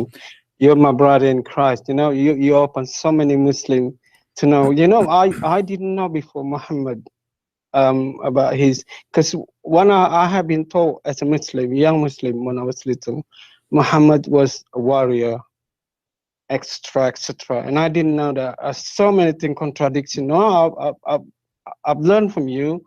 I obviously Google it about the Sirah and Hadith and Tafsir. Everything just contradicted. I just don't believe that. Why many Muslims still following? Are they in the dark age or something like that? Or I don't know. Yeah, well, sometimes people, they need a kind of shocking, like it's like sometimes somebody is asleep, you have to put some cold water in his face, right? To wake him up. Right. It's like me, because I was so stupid until God opened my eyes. because I will never convert to Christianity. No, in my life, never, will never. Even though the day I will die, I would never. But God touched me, you know. Yeah. Well, I'm happy for you, my friend. God bless you. Thank you so much. Bless your family and the pain you suffer with. It's going to be blessing for you. It's so painful, Christian Prince. It's so painful. When I was the age of 9, you know, my mom and dad separated. I had to go to my dad's hometown to be able to circumcise, because every Muslim has to do it.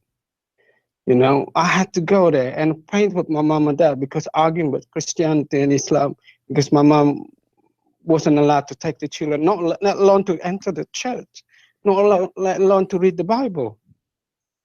Because, you know, and it just, it hurt me, because it's so painful. Because if I could cry, I could cry. But thanks to the Lord, my mom been praying. She's been suffering, but I'm sure she's up there smiling at me. You know, all my brothers and sisters, you know, are Christian. Well, one of them is maybe true, because I'm stubborn one. Being a Muslim, I was stubborn that time. You know, I would believe everything.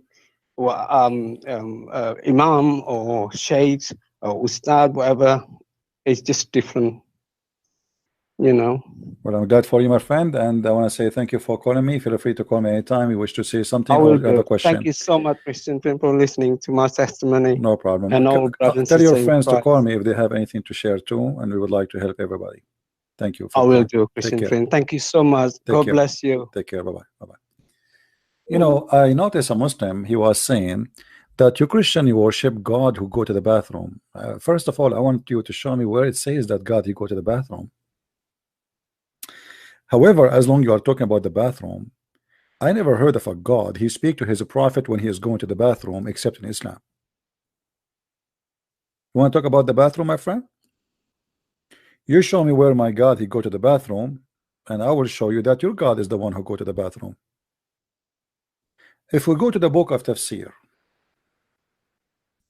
and you Muslims, you keep reading a chapter of Al-Fatiha, very famous, you repeat it 5 times a day, right?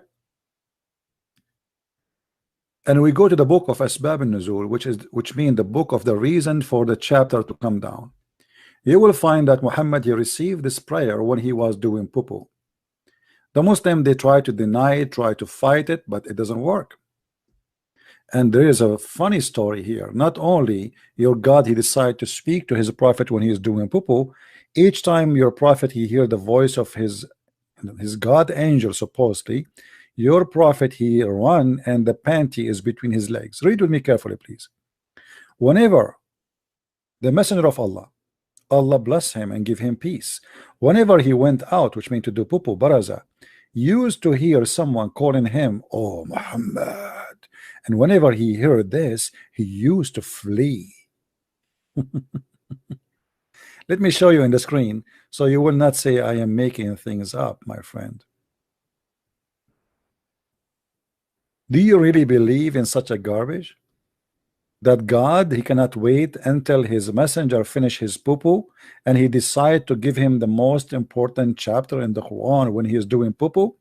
And each time your prophet, he hear his God angel voice, he run away and the panty between his legs? Are you there, Mr. Abdul? The one who was speaking about the bathroom?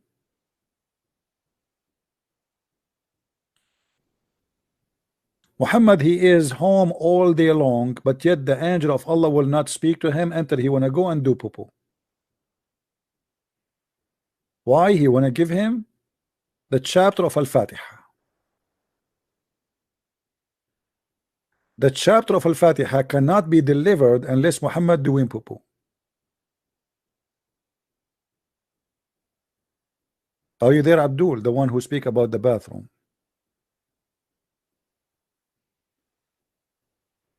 The chapter of Fatiha, my friend, this is chapter number 1. What chapter? Chapter Al-Fatiha, number 1. And this is the book of Asbab al-Nuzul, and this is the official government website of the Kingdom of Jordan. And here you will notice that Muhammad, he flee each time he hear the voice, which is stupid, because why Muhammad will flee? This is not the first verse Muhammad received supposedly from the angel, so he is used to hear the angel, so why he ran away? Simply he ran away because Muhammad doing poo-poo in the dark. So he got scared. And then Waraqa, which obviously he is the real father of Muhammad, he said to Muhammad, he advised him that next time when you hear when you are doing poo-poo and you hear the voice of saying, oh Muhammad, don't run, continue doing poo-poo and let us see what he will say to you. So the guy, he took advice of Waraqa and he did, and then he gave him the Quran, he gave him the chapter of Al-Fatiha. And this is what make the Quran holy book. He received it, the most popular prayer for Muslims. Muhammad, he received it during the poo-poo time. May Allah bless his poo-poo.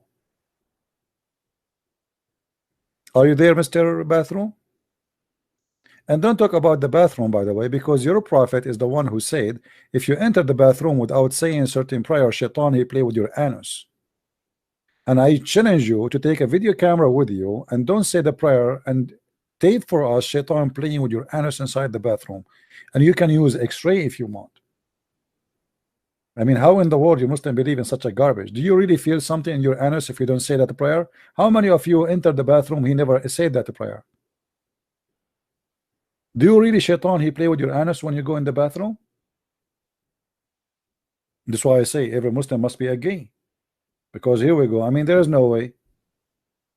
There's no way. So, what about when you are a child? You know, you don't even know how to say the prayer. Shaitan, he play with your anus too?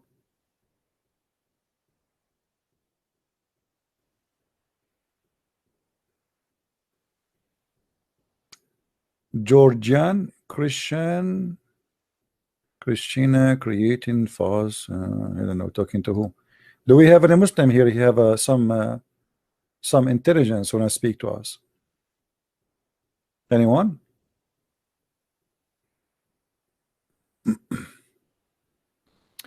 Well, you know, we do the broadcast in different times so we can reach to many location, just to be fair. So sometime I do it early so those who live in some countries, they can be with us, like in Europe. Sometime we do it now, sometime we do it even early morning in USA, so we can reach to as many as we can. You know, but however, even if you could not be here when I am live, still you can watch it later and you can see the chat, people texting and whatever.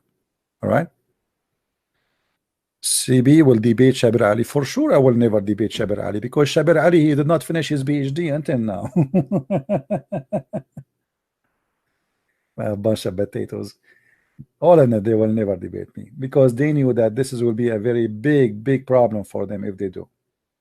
They knew their ignorance is beyond imagination, and they knew that they cannot expect. You see, you can be a person who listen to my videos and my teaching for the last, let us say, 15 years, but still you cannot predict what I will say today. And that because my knowledge is not limited of a few things I know and I repeat. And this is why the Muslims, they fear me big deal, because they cannot predict. I can debate anyone based on what he said, because it's the same. I'm not going to mention names, but you can go and check those videos of those people. You will see they repeating the same. If watch one debate of the that, you will see it is the same. The second debate, the third debate, it's the same. He repeat himself. So I can predict what that he will say in a debate, because he is limited in knowledge and he is stupid. But when they debate with someone like me, how they can predict what I will say next? And you witness yourself, Muslims call me one after one, and how they get busted with no mercy. And this is why I have no fear to open my sky for people to call me. Muslims cannot do that. If you go even in Muslim chat rooms, like as an example, there's a program, it's called Paltalk. We used to go there, and in Islamic rooms, everybody have red dot. Red dot means nobody can text. Nobody can text. Why nobody can text? Because Muslims are afraid that a Muslim, not a Christian, will ask a question, and that will be embarrassing, that they do not know what to say. So the only way to avoid embarrassment is not to debate somebody he knew, for he will make you look like a fool. When the Muslim, they get someone like Hijab debating David Wood, Hijab looked like an idiot, but the Muslims, they were laughing. But the fact later they discover that Hijab, he destroyed Islam. As an example, the donkey Hijab, he said, and I'm not saying donkey to insult, I mean it. He said that Elijah mean God is with us, which is stupid, and he was making fun of David do not know Hebrew. He said that Allah he pray for, he don't pray to, and supposedly he is the one who want to teach him Arabic. So he just admitted that his God he pray. He said for 4,000 years not a single Jew broke the command of Allah, not a single rabbi, not a single 4,000 years. 4,000 years, and he repeated, and he like with a strong voice and very acting in the stage like an actor.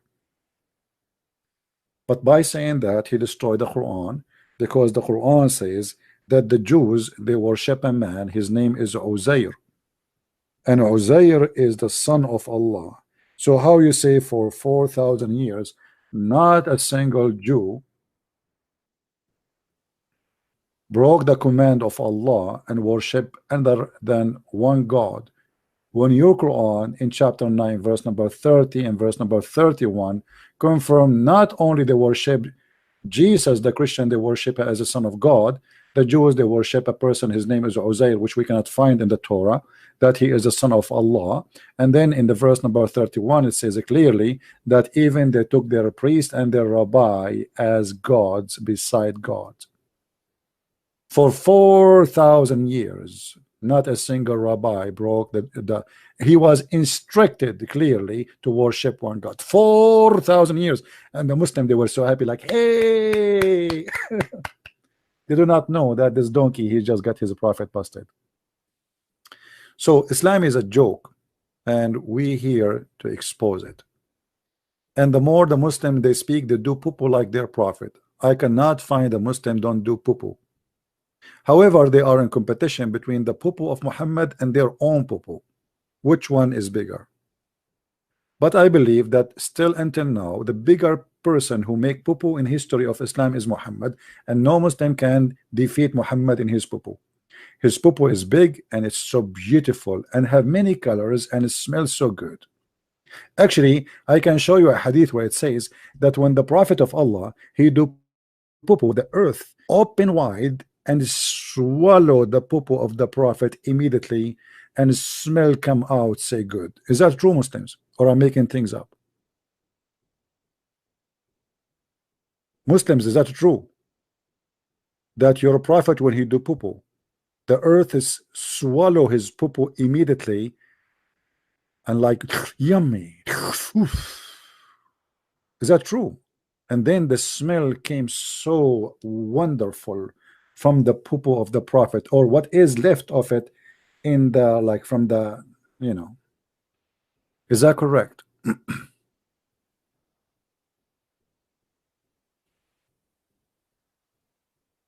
Anyone? Islam is a stupid religion, and you have to be literally stupid to believe in this God, and I mean it, and I challenge any Muslim to prove me wrong.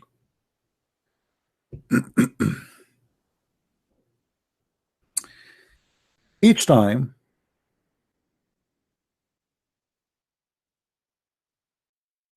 I speak to Muslims about something, they say to me, I never heard this before. And the funny is,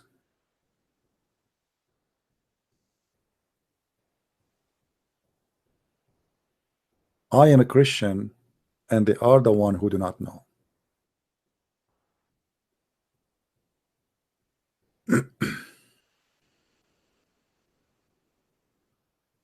Do we have any Abdul when I call me?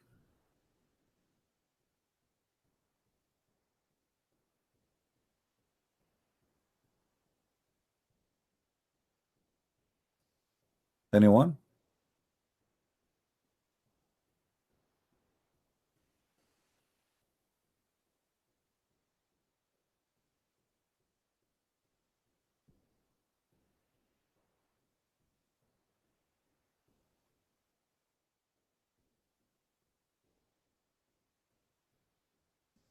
Are we out of Muslims?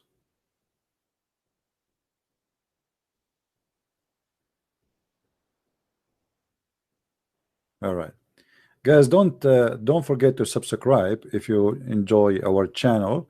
And be sure that you have your notification on, so you receive notification when we go live on air. We are happy that each time we go here, we hear the testimony of many people who left Islam, and not only that, we hear many people leaving Islam live on air when we speak to them, as what happened today, and happened actually today twice. Today we have a previous broadcast. A person, imagine we made the broadcast is called 10 reasons to be a Muslim, right?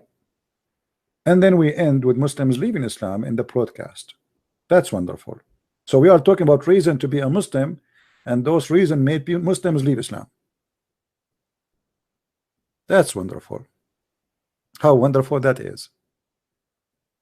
And I agree that's, you know, if I am a Muslim, I will leave Islam too. I mean, this is too much to handle. This is stupid. This cult is beyond stupidity. I mean, stupidity is if I say Islam is stupid, this is an insult to stupidity. Stupidity will sue me. Stupidity will say to me, what I did to you, I have enough.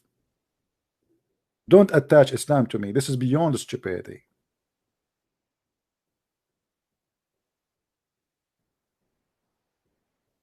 Garbage in, garbage out.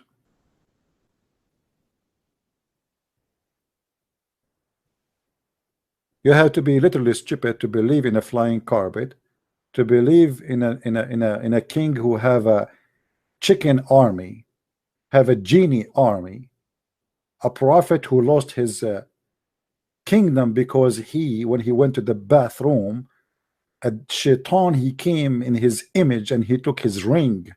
I saw that in the Harry Potter, the Lord of the Ring. This is not from God, my friend. Fiction is good sometimes, make you relax, but in Islam it make you feel stupid because now you are believing in it.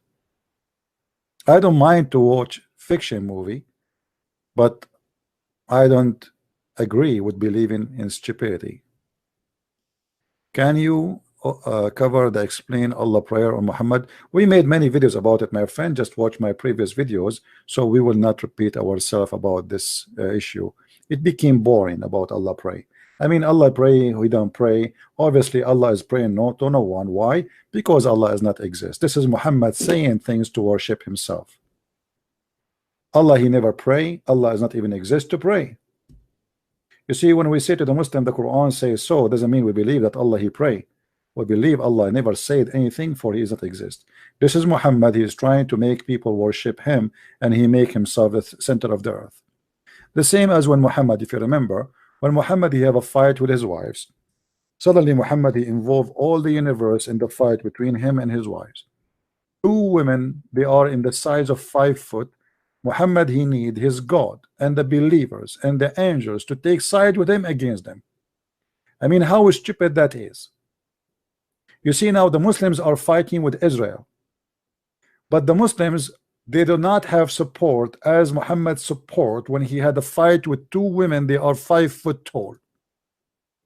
So imagine we have a guy, he is a prophet of God, and the Muslim, they say he was a king and he was very powerful and brave.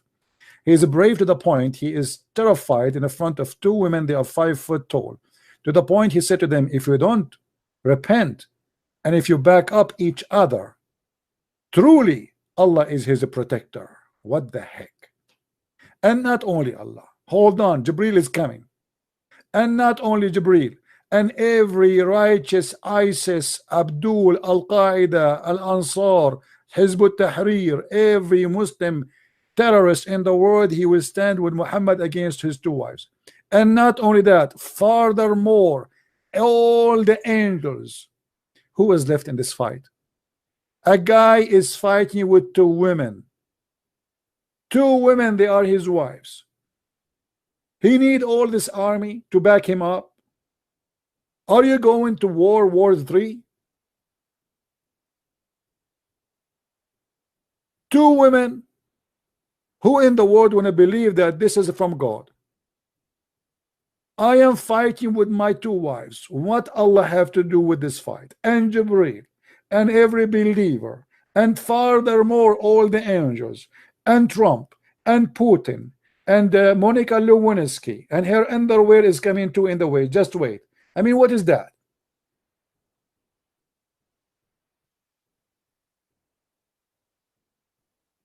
Isn't it obvious that this guy, he is crazy? They are just two wives. You don't like them, divorce them, man. And the one who is making this verse supposedly is God. God, the one who created the universe, is saying such a stupid thing. If you don't repent and if you back up against him, I am with him. And not only that, I will send Jibreel, and not only Jibreel, I will send every believer, and not every believer only, I will send all the angels. What the heck? This is just a fight between a guy, his wife, and the husband. What Allah, what the angels, what the believers have to do with this? But Muhammad is making himself the center of the earth. The whole universe is busy with him. Allah, he left his office, he have nothing to do. He's busy now, he have a fight, big fight. Muhammad and his two short wives.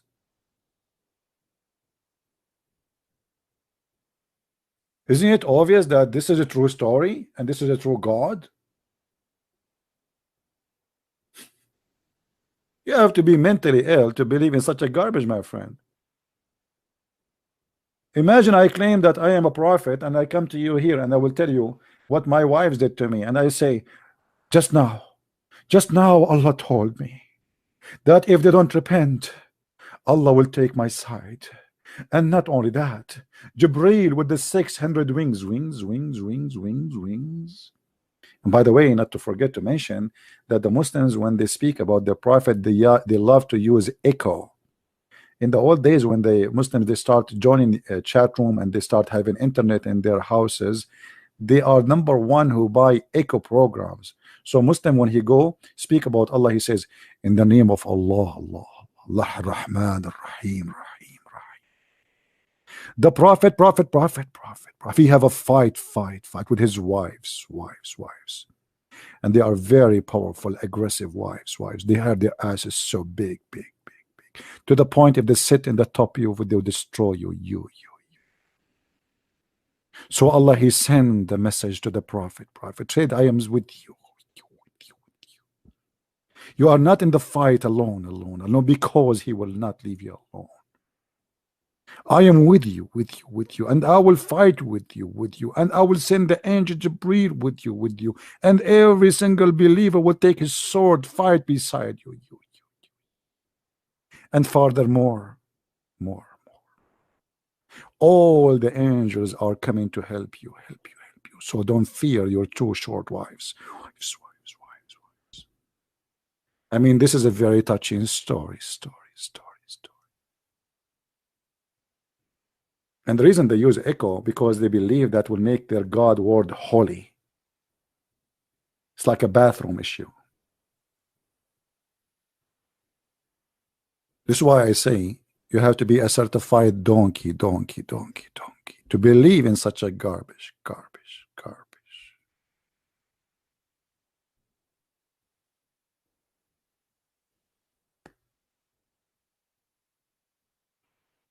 Don't laugh too much and get fat and sue me, because laughing too much will make you go in weight and it will make you more healthy. So be careful, or you die from heart attack. Your family will sue me. They will say he was watching a Christian Prince and he died laughing, literally. All right. Do we have any Abdul? Mayday, last call. Any Abdul?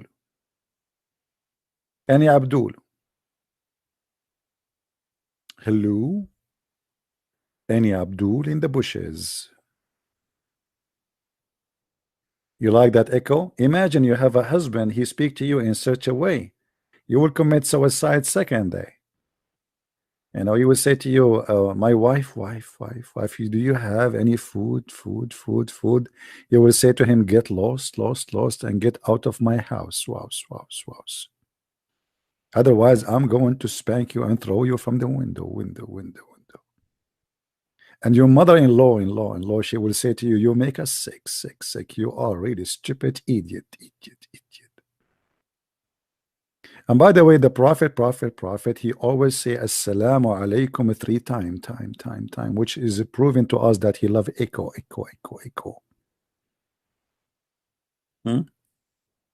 Have you ever heard of somebody enter a place and he say Assalamu alaikum 3 times? Isn't it enough to say once? Assalamu alaikum. The people, they say alaikum assalam, prophet. And then he say again, Assalamu alaikum. They say, okay, alaikum assalam, prophet. And then he said, Assalamu alaikum. I mean, I'm so happy it was only 3 times, only not 99 times. Actually, there's an Arabian guy from my country. Once, the first time we have a movie theater, he decided to go to the theater, the movie, to see the movie. But you know, we have a tradition to say Assalamu alaikum. So by the time he finished saying Assalamu alaikum, shaking hands, the movie was over, which is very beautiful. You know, we cannot enter a place without shaking hands with everybody and say Assalamu alaikum. And he entered the movie theater, it's full of people, we have to shake hands. Assalamu alaikum, Assalamu alaikum, Assalamu alaikum, Assalamu alaikum. Everybody's saying to the idiot, sit down, man, we want to watch the movie. Assalamu alaikum, Assalamu alaikum, Assalamu alaikum, Assalamu alaikum.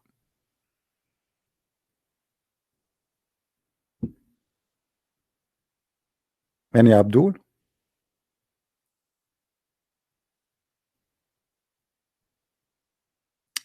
Hijab. Actually, the hijab came. Yeah, the hijab is a must, but it was not really to cover the hair. The hijab was to cover the ass and the breast. Maybe second time you can remind me and we can talk about that. Because remember, the hijab came after Umar ibn Khattab was spying at the ass of the wife of Muhammad, Sauda bint Dham'a. May Allah protect her ass.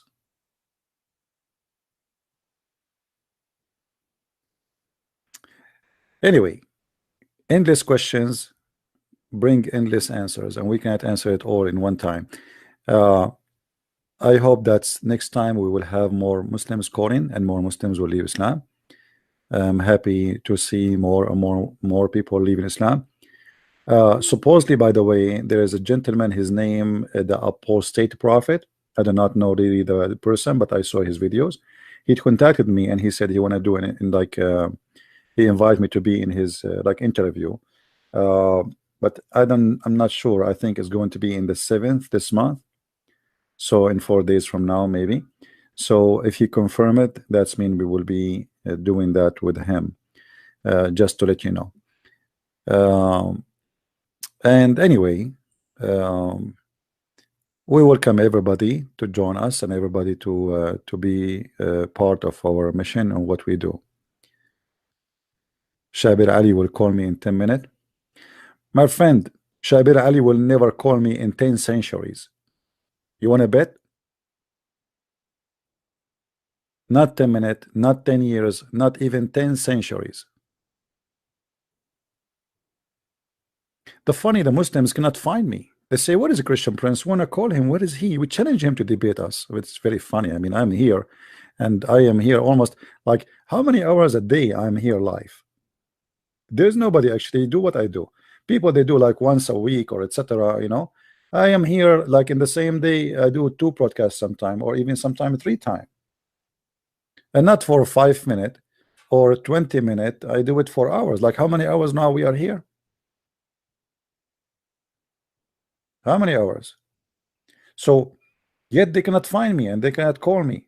Actually, there's a Muslim, he says to me, why you debate only stupid Muslims, as if there is a smart Muslim. And by the way, when you say why you debate only stupid Muslims, and you are a Muslim, you just admitted that there's no smart Muslims, because you tell me why only stupid Muslims are there according to you. What about you be the smart one who to call me and prove me wrong?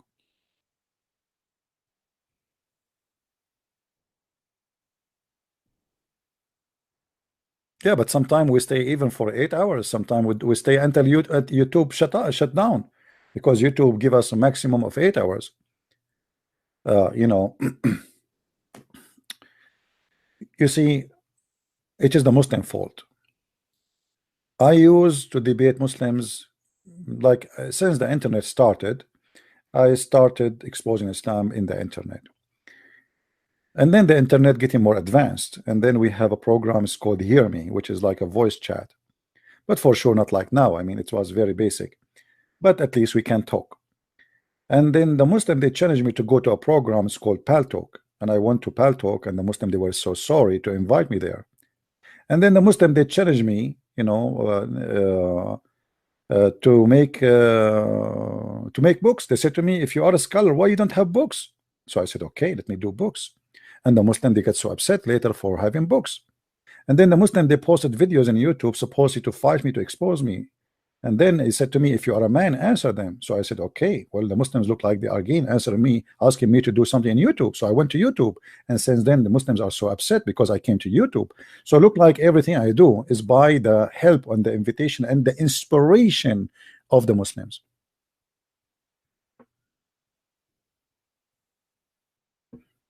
No, I was not a Muslim, my friend. I'm too smart to be a Muslim for a second. I don't believe that God will make my penis endless, because that would be very painful. That is not a reward, that is a penalty. Imagine you are living in China, but your penis in the Amazon jungle, and every filthy ant there is biting your penis. And not only that, you will be even more lucky if you go and your penis go to India and the cobra take her bite, and the cobra, she invite her babies to practice biting your penis. Hey, okay, babies, I am your mother, the cobra, and now we will teach you how to bite. This is a human being penis, is coming from all the way from Chicago, and he is a Muslim. Allah made his penis endless, so don't worry, he is far away, he will not see you. Let us go and start biting his penis. I mean, what kind of reward this reward is? Endless penis? Your wife is next to you and your penis is in China or in 7 galaxy? What you will do then? You will make a U-turn? You have to be certified crazy. I mean, donkey. Actually, even donkeys don't believe in that.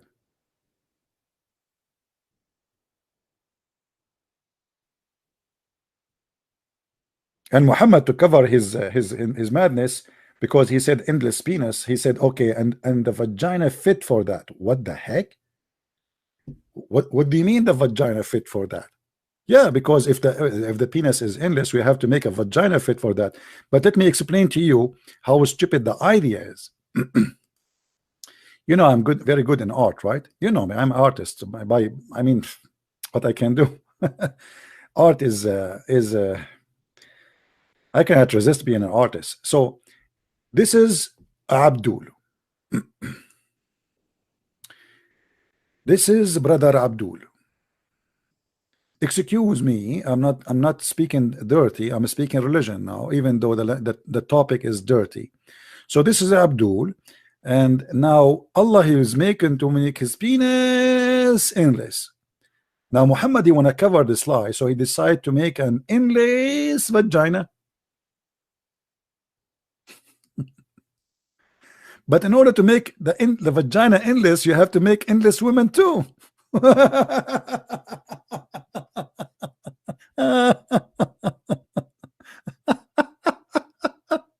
What a stupid religion. I want to convert to Islam. This is science, my friend. This must be true. Unbelievable. This is so beautiful. Endless vagina and endless penis. And not only that, the Muslim man, he will have how many years, guys? Who remember how many years orgasm? How many years orgasm? Who remember? 70 years orgasm. 70 years orgasm. So I go to visit Shabir Ali. I knock at the door. Shabir Ali like he's coming. So I come next year. Shabir Ali still coming. I come 10 years after. Shabir Ali still coming. I come 20 years after. Shabir Ali still coming. I come to Zakir Naik 50 years after. He's still coming. 60 years after. He's coming. Still coming. 69 years after. He's still coming. 70 years. He's just done. Praise be to Allah.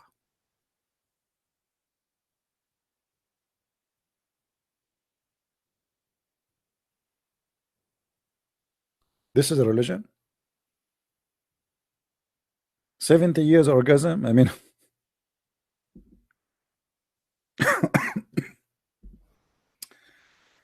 oh boy. If you want to learn, by the way, more about the stupidity of, like, especially sexuality in Islam, I made 2 books.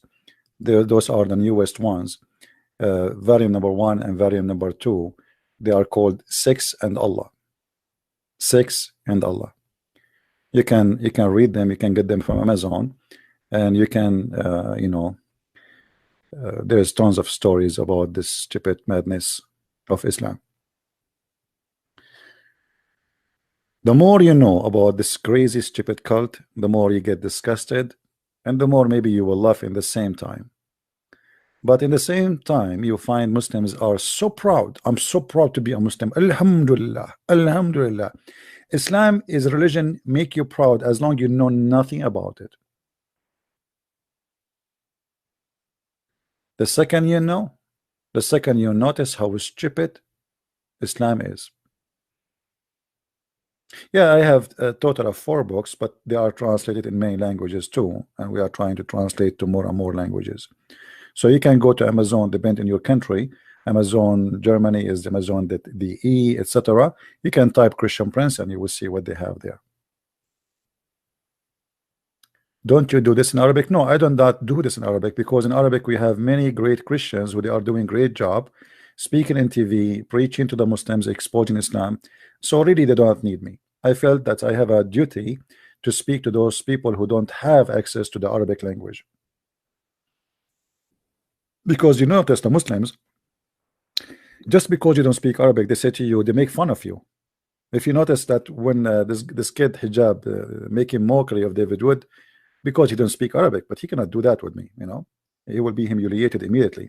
So they always say to you, you do not understand Islam because you don't speak Arabic. And this is why they avoid me. One of the reasons they avoid me that I speak Arabic, which is a major reason. The additional major reason, my knowledge is beyond their prophet knowledge. I have answers for the Quran. Their prophet himself have no answer to it.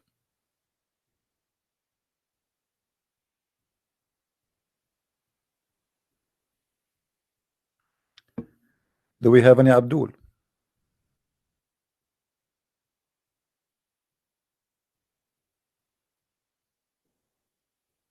No, actually, I'm really happy that this debate happened between David Wood and Hijab. In the beginning, I was upset actually, because they were humiliating, they were making mockery of David Wood, and he was very nice. And I don't like to see that actually. For me, I like Christians to be, they don't give a chance for those people to humiliate somebody. But this is the choice, the way he do things. I cannot complain. But for me, the debate was a very big win for us, because Hijab, he destroyed Islam. If we go over the debate, we will find that he gave us, this is why he will never get close to me, because now not only he knew I have answers for everything and I can get him busted, I can use everything he said in the debate against him, which is very shameful.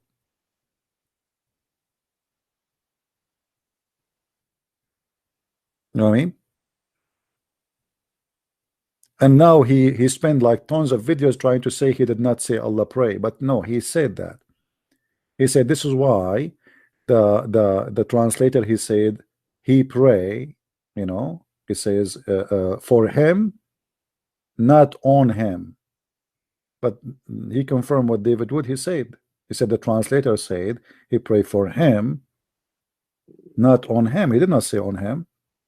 So he tried to swallow it, he tried to change it, and then he said that the Jews for 4,000 years, they never broke the command, not even a single rabbi, which means he proved that the Quran is a fabricated book, because the Quran confirmed in chapter 9 verse 30 that the Jews, they worship a guy, his name is Uzair.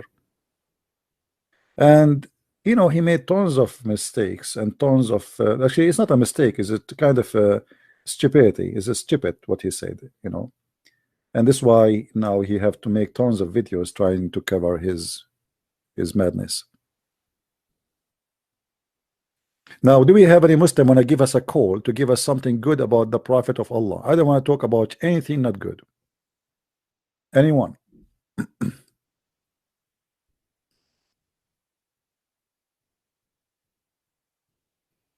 Any Muslim?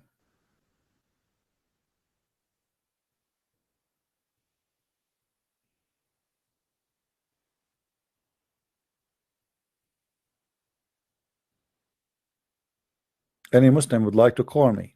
Mayday, mayday. A Muslim is needed.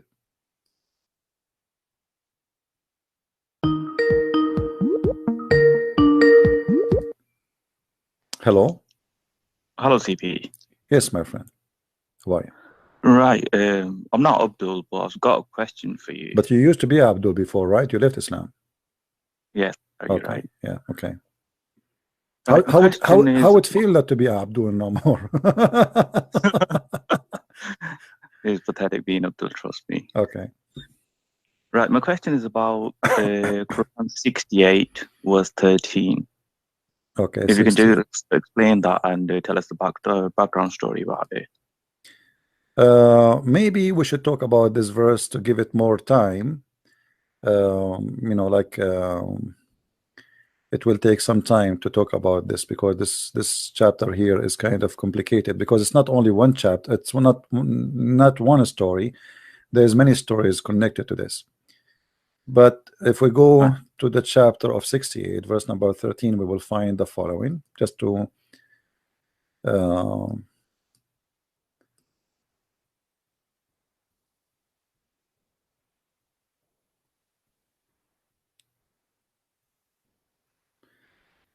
yeah, here they're speaking about Al-Walid ibn al-Mughira, whose father claimed that after 18 years, Ibn Abbas said, "We know no one whom God described," etc. Well, you know, I prefer if we talk about this we give it like a whole maybe a whole video just for it, and I will try to make it short, and I will not take call, because the story here actually exposed many things about Muhammad and his cult. Yeah, because it is their own personal issues, I think, which is in the Quran, and Muslims read it, and they think they're gonna get blessings for reading. I think you should explain it. I mean, if you're looking to make a video on it, or is it gonna be on live? Yeah, we will make it live, but I will try to let us say, because what people knows about those stories is little. We don't talk about it usually. Always I focus in things which is. This is like for somebody wanna study, let us say, more than just knowing Islam is stupid. It's just to go deeper. You know what I mean? Like stories is what is like additional stories. Usually, I focus always in stories which is, can make Muslim like take a decision fast and easy to know Islam is false. This one is hard to a normal Muslim to go over it, because in order to understand the story, you have to know Arabic.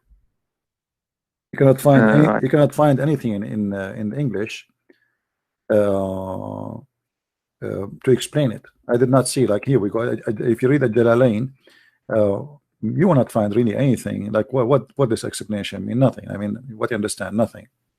Yeah. So I watched the videos.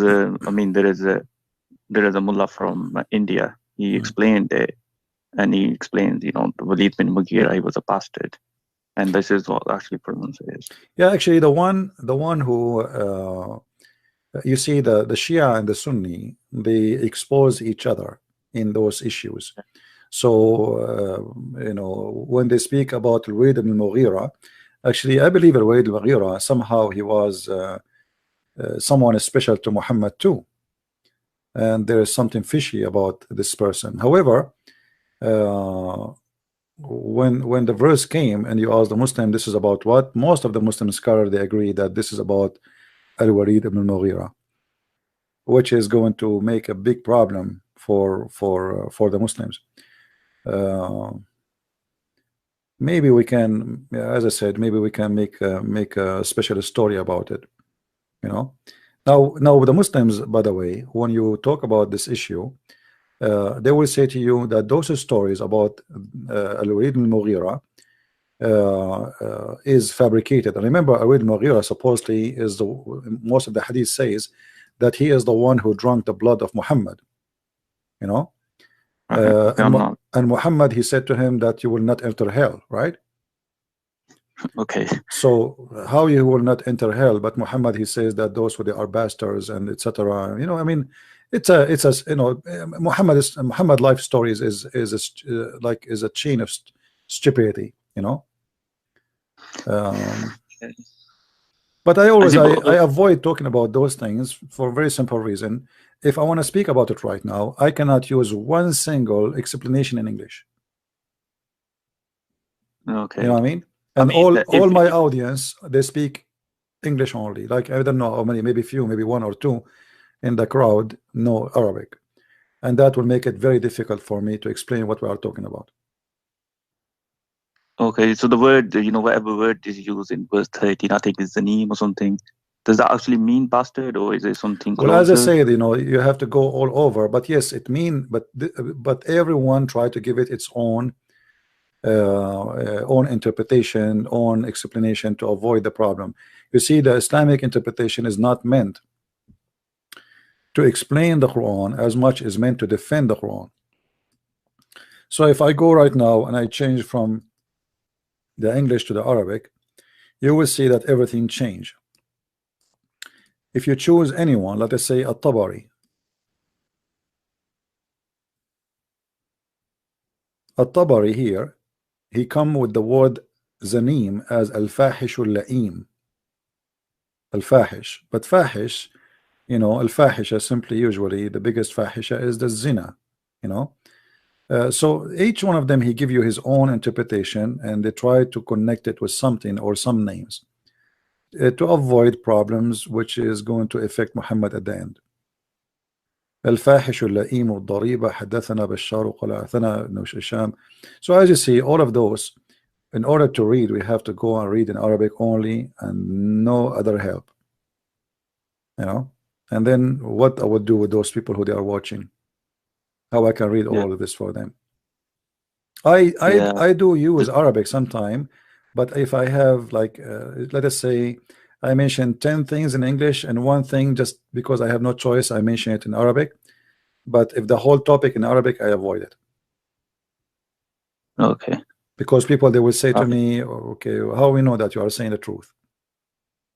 Maybe if we get a Muslim who can call us right now and he can read for us and he can translate, so the Muslim will not say I'm making things up, that would be good. Maybe Shabir Ali can ring and defend. Yeah, I mean, I will give him a chance to read for us and translate. This way they cannot say I am making things up and this is not what it's meant. Fair enough. Yeah. Right, Sifi, thank you for answering my call. You're welcome. Welcome, my friend. Thank you. And the issue is the Muslims always, when you get them busted, if you remember the guy the guy who he claimed that he is the friend of Zakir Naik.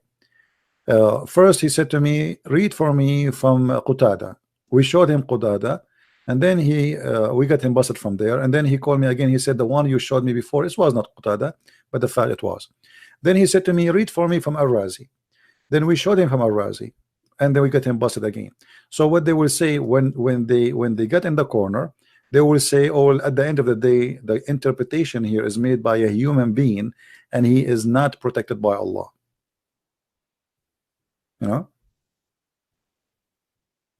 Is not.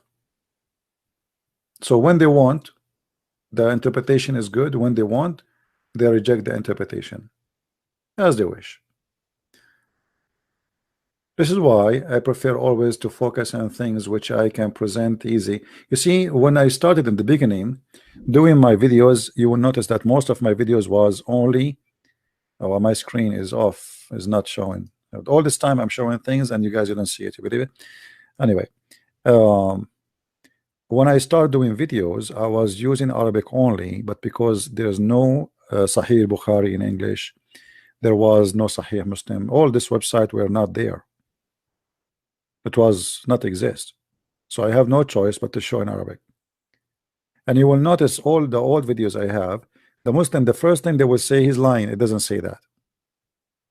It doesn't say that.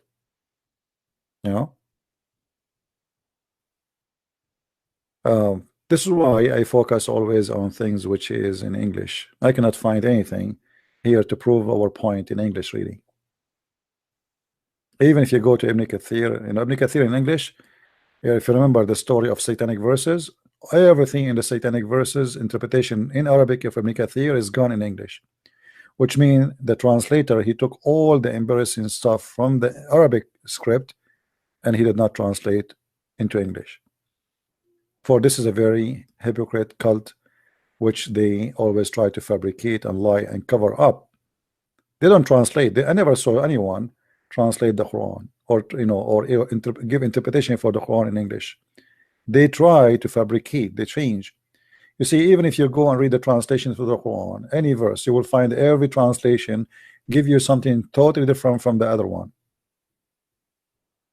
As an example, like when the Quran speak about Mary, that the one who protected her vagina, I did not see one translation saying the word vagina.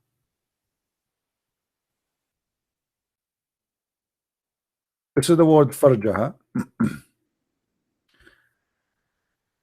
And Mary, the woman who protected her private part, you will see the word farjaha is gone. It says the one who was chaste. Where is the word farjaha? It doesn't say that the woman who was chaste. It means that, yes, but it says the woman who guarded her vagina, literally. And actually, when I use even the word vagina, I'm being polite, because this is not vagina in Arabic. In English, this is the word that starts with P, and you know what I'm talking about.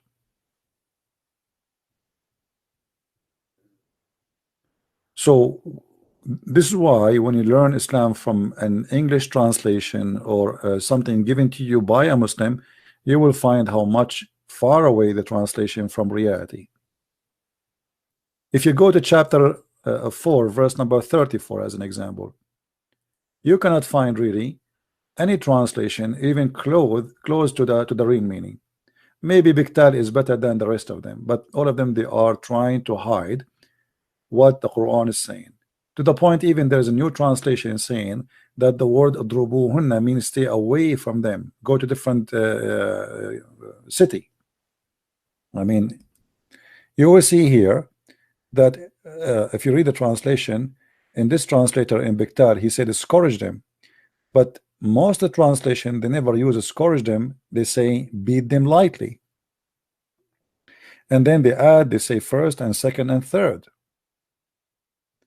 all in the purpose is to hide what the Quran is saying about beating women. And those things only happened when Muslims, they try to present their culture, their religion into a Western man who don't accept such a thing. But the Muslims, they will not have a problem to say that in their countries, which is in Arabic countries, for many reasons. First of all, you cannot lie to the Arab, they speak Arabic. It says there adrubuhunna. Secondly, and they are not the minority. You see, when Muslims are minority, they speak about Islam differently when Muslims are majority. And if the Muslim today, they are the most powerful nation on earth, they will not say, oh, the Quran doesn't say that. They will say, yes, the Quran says that. This is why you see when a Muslim, he speak in a land which is controlled by Muslims, he is not ashamed. He say, yes, we have to beat them. There is a sermon made in Qatar. Qatar, the one a friend to the West supposedly, which is the biggest terrorist country in the earth. It is the money back of terrorism. You will see the Imam in the official government TV speaking about beating the women, how to beat the women.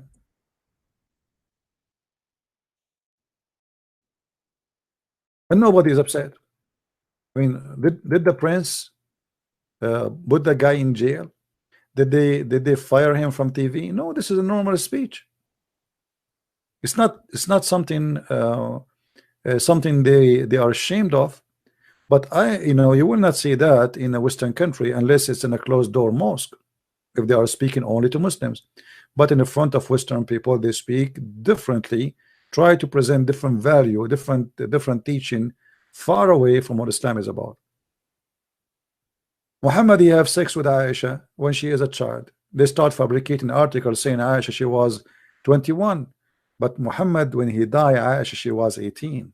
So Muhammad married her after he died. But in the Middle East, you will never find one Muslim scholar ashamed to say that Aisha, she was 6. No way. So when they speak to Western, they have different story. When they speak to Arab, they have different story. If you go and sit in Pakistan, you will not find any scholar in Pakistan saying that the Prophet did not marry Aisha at the age of 6. Why? Because Pakistan is a major Muslim country, and Muslims are taken over. I mean, the whole country, who they are. So they are not ashamed. They say it as it is. Yes, we want to kill the Christians. They will not say there no. They say yes. If you don't pay jizya, you should be killed. They will not say what you hear from Muslims who live in the West trying to fabricate in order to make you believe that Islam is a good religion.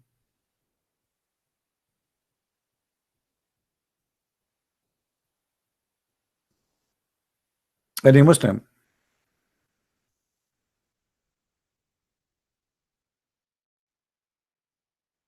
Any Abdul? Actually, there's a video where the Imam, he say I'm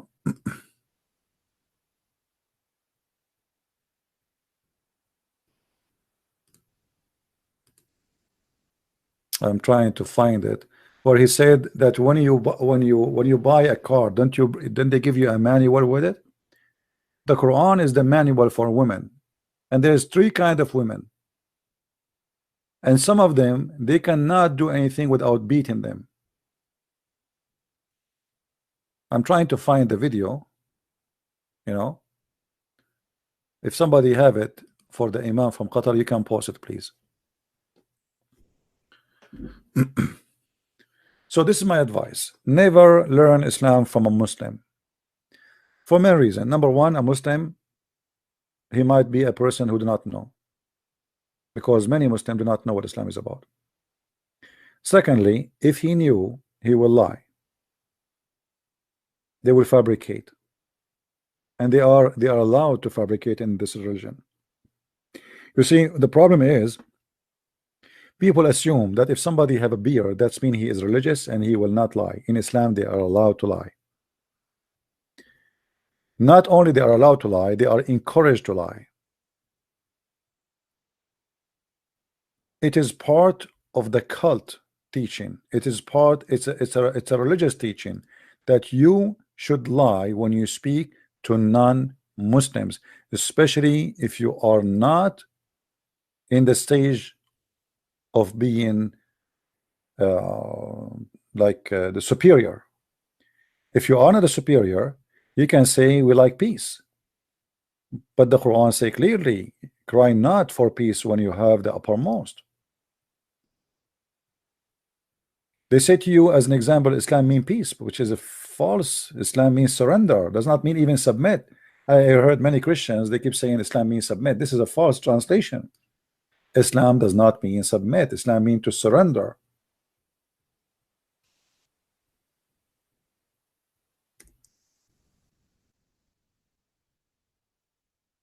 If we go in the Quran, we will find the following.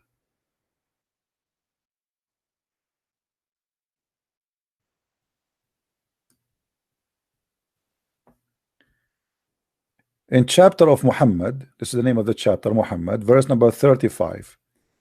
It says, don't flatter and cry out for peace when you are the uppermost. Do you see it? So when we cry for peace, we cry for peace only when we are weak, until we get strong. So Egypt now, they sign a peace agreement with Israel. Is that allowed in Islam? Yes, because Egypt is not in a stage or in the position of taking over Israel. But if Israel, when they became weaker and Egyptian army became stronger, then the Muslims, they have immediately to forsake, to destroy the peace agreement, because that is against the Quran. For now they are the uppermost. So the only time you can cry for the peace if you are not the uppermost, but if you are the uppermost, cry not for peace. Do you understand? So anyone he believes that you can sign an agreement between Israel and the Muslims, he's stupid. And if the Jews, they believe really they have a peace agreement with Egypt, that because if they are, that's because they are ignorant. It's just temporary thing. And this is exactly what Muhammad he did. Muhammad, he did sign a peace agreement with the non-believers, his enemies, and as soon as he got enough power to conquer them, he made a chapter. It's called the chapter of Bara'ah, which is a chapter 9. Bara'ah mean I wash my hands from all deals I have with you. And you will see in the first verse in the chapter it says Bara'ah, Bara'atu min Allah, freedom from obligation. What is the obligation? To have peace with them.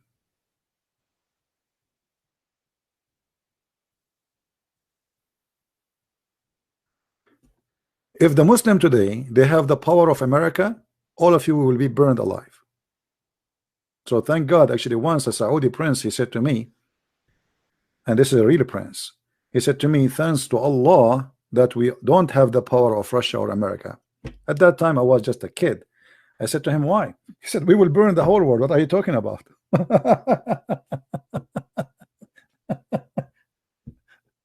He said, we will burn the whole world if we have the power of America or the power of Russia. And he is right. At that time I was young. I don't know, like I was thinking why he's saying that. I mean, shouldn't a person be like, he liked to have such a power? The guy, he was wise. He said, no, we will be the first to we will destroy the whole earth.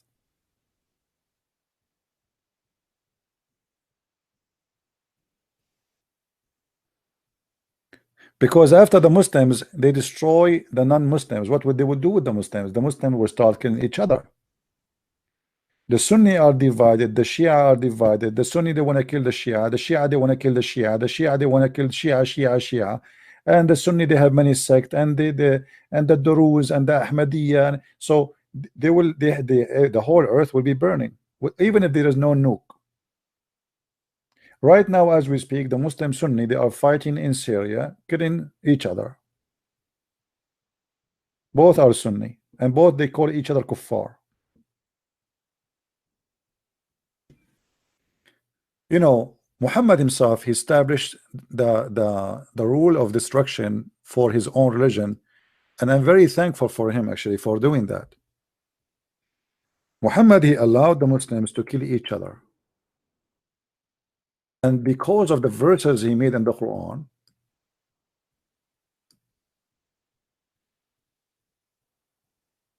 the Muslim now, each time a Muslim want to kill other Muslim, he say, okay, well, you know, the Prophet, he says, if one of group of you go out of the line, kill them, fight them, kill them, you know.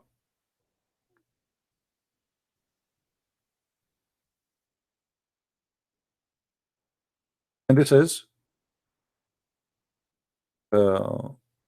very, very like legal in Islam.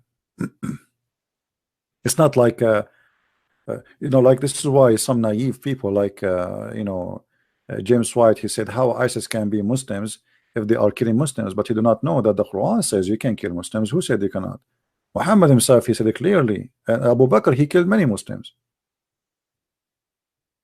Thousands of Muslims, not 1 and 2 and 3. Aisha herself, she killed tons of Muslims. Aisha herself, she took an army to kill Ali himself, Ali, and the children of Ali. The Caliphate, the Sunni Caliphate, are the one who killed the family of Muhammad actually.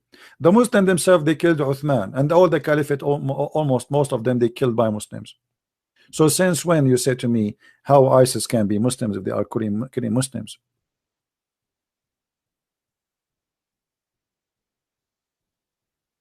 Right?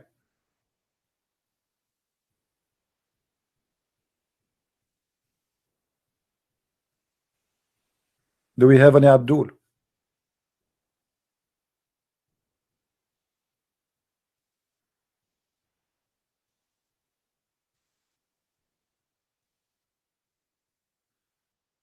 Look like we are out of Abdul.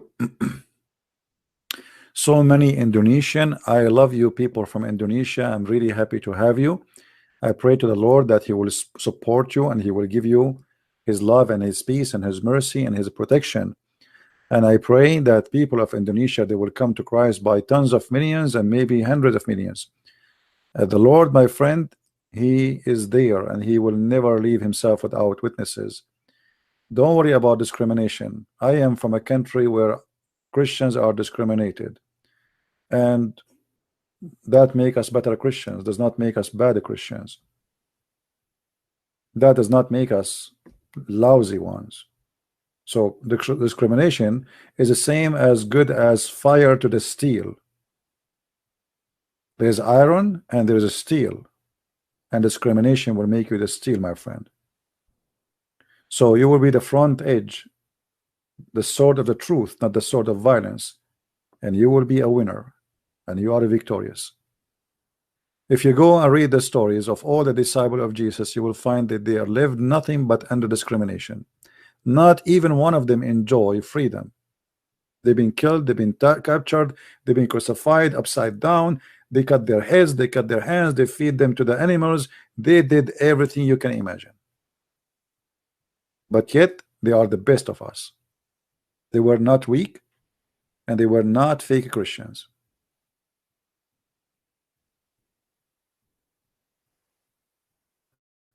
So don't worry about that.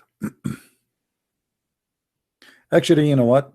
There's in Indonesia, there is a territory. It's called the East of Timor. The East of Timor simply became a Christian because of discrimination.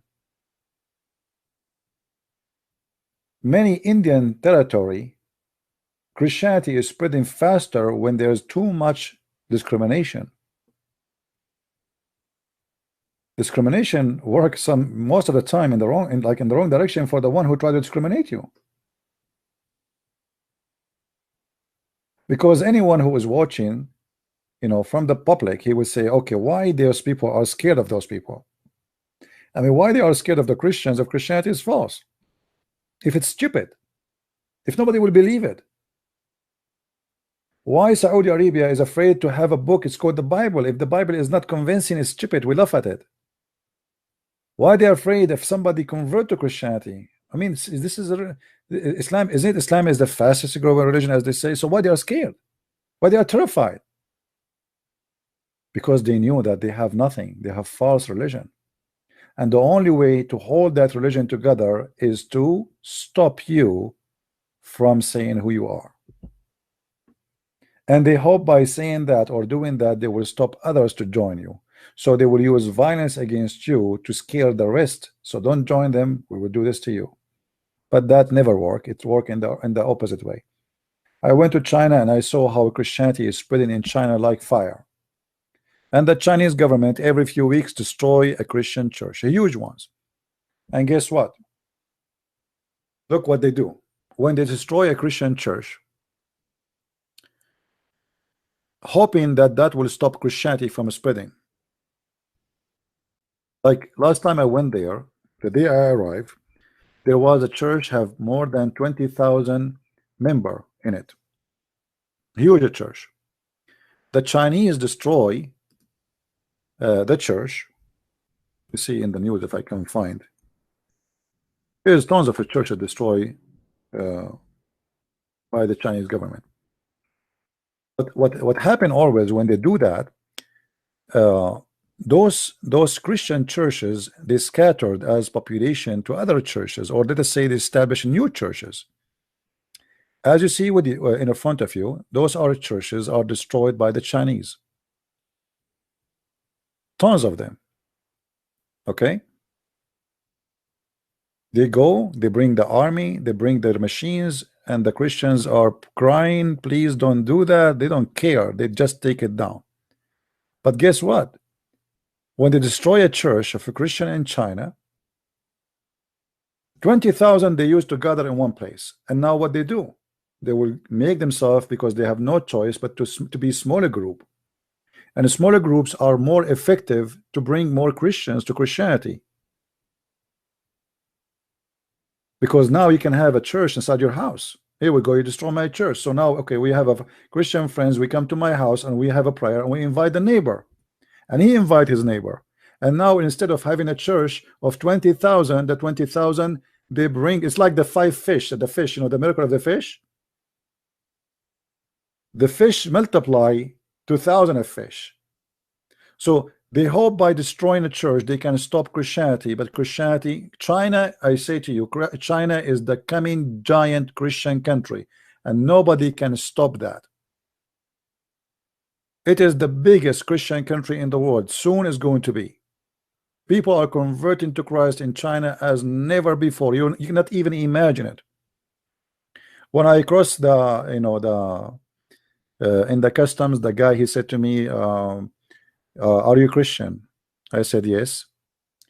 He said to me, are you here to teach the gospel? You know, I said to him, well, if you allowed me, I will. I did not lie, you know. So it looked like he did not understood that. Yes, you know, I said to him, if you allowed me, yes, you know. And but I was saying, yes, I will do that, you know. If you allowed me, I will. Which means if you as a person, you like me to preach the gospel for you, I will.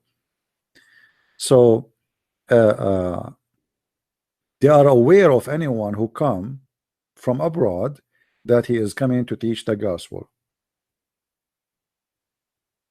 But they do not need me there. Actually, I wasn't there to teach the gospel. I was there trying to share Islam with the Christians, to teach them about the cult of Islam. And you know, wonderful believers, wonderful people. I confirm to you that China is the coming Christian country. Is going to be the biggest ever you can imagine.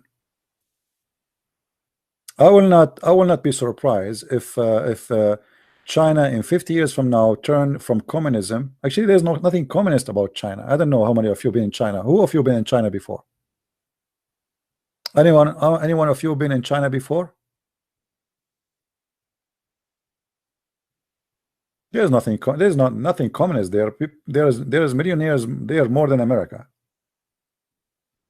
I saw Porsche. I saw fancy cars. It's the name is communist, but there's nothing communist in it. There's poor people, yes, but there's very, very filthy rich people there too. So like for me, I thought when we say China as a communist, it's communist, that's it. But China is different kind of communist. They have different the communist there is like the government is a business. So like you run a department, the employees of this department, they make money from the department. It's not a normal government.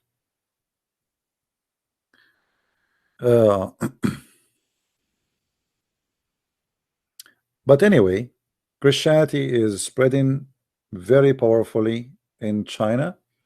And the funny too, in China, if you go to China, you will see that the Chinese government, they force any church, even the one who they give them license after a hard time, that you have to put the Chinese flag in the top of the church.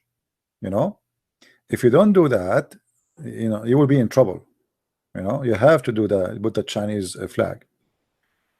But you know, it's a stupid. I mean, okay, so who cares? Put the flag, the Chinese communist flag in the top. Who cares? That will not change anything. And the same for many other countries. You know, east of Timor became a Christian and now became independent. Indonesia used to be 0 Christians, and now look at the number of Christians there, tons of millions.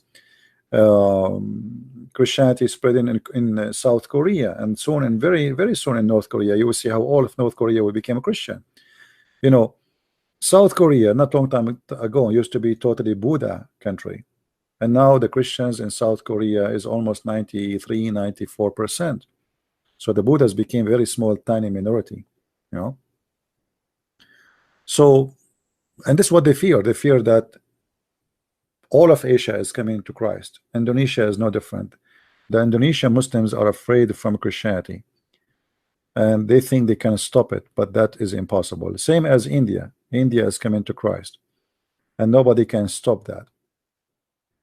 And by the way, India have one of the oldest churches it's not a new, Christianity is not a new in India, because there's many reference speaking about Apostle Thomas himself. He went all the way to the China and he established an Aramaic Orthodox church in I think in Karakalla. That's what the name of the city. So people, they say Islam is the fastest growing religion. I say Islam is the fastest dying religion, and the internet is the kill of Islam. The Muslim in the beginning, they try to fabricate tons of thousands of videos. Like if you go in YouTube and you search for Islam, you will find tons, millions of videos made by Muslims. Example, if you say Quran miracles in the YouTube, you will find thousands and thousands of Muslim videos. But today everybody laughs at those miracles. So in the beginning, maybe people, they were impressed. Took us some time to defeat this lie. We did defeat it. And now nobody believe in any lie the Muslims they say about their Quran scientific miracles.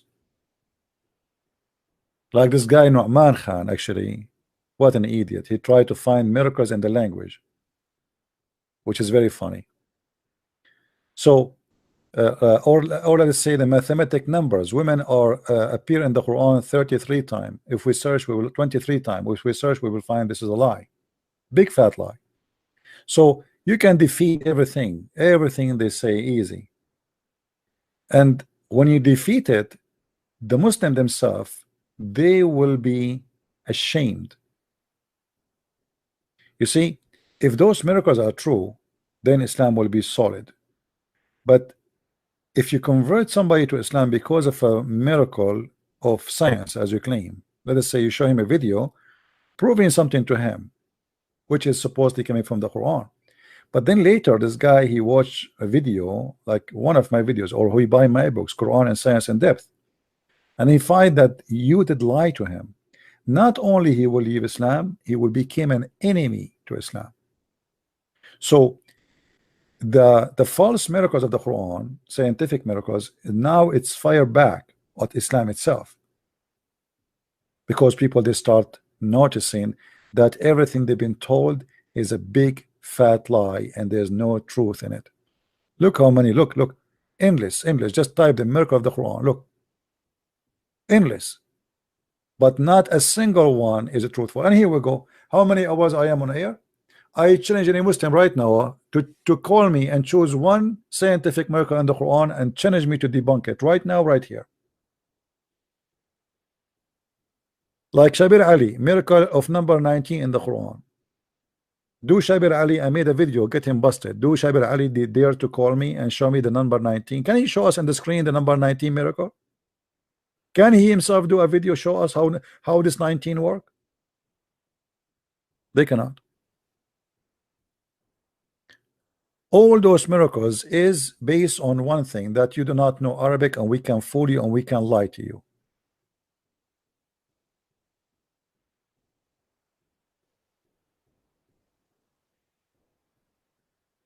Not a single statement there is true. Miracle number 19, I made a video, many videos about it, and show you how stupid it is. You can just search for it. Just type mathematic miracles in the Quran, Christian Prince. Lies over lies over lies, non-stop. Your God even do not know how the baby is made. What miracles? Your God, he think that the bees, they eat fruit and they shit honey. Your God, he think that the women have a sperm coming from her ribs. Your God, he think that the mountains are placed in the top of the earth. Your God think that the hail or ice is coming from mountains in heaven. I wish I can play those videos, but you know they will claim copyright over it. 6 determine miracle of the Quran. How you determine 6 in the Quran? Any Muslim wanna call me and choose one of those miracles to talk about?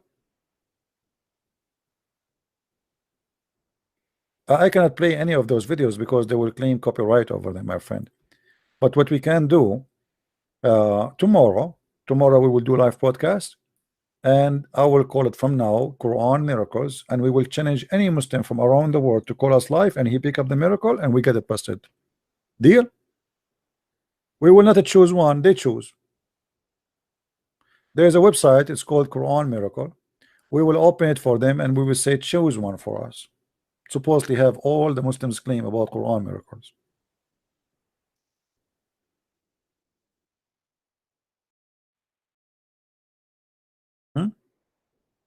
Like this one here, Quran Miracle. Any Muslim is welcome to call me anytime and say to me, I want you to debunk this one. And you will see, I will guarantee you that everybody will be laughing at the lies is there. Look how many, look. Not a single one is true. Not a single one.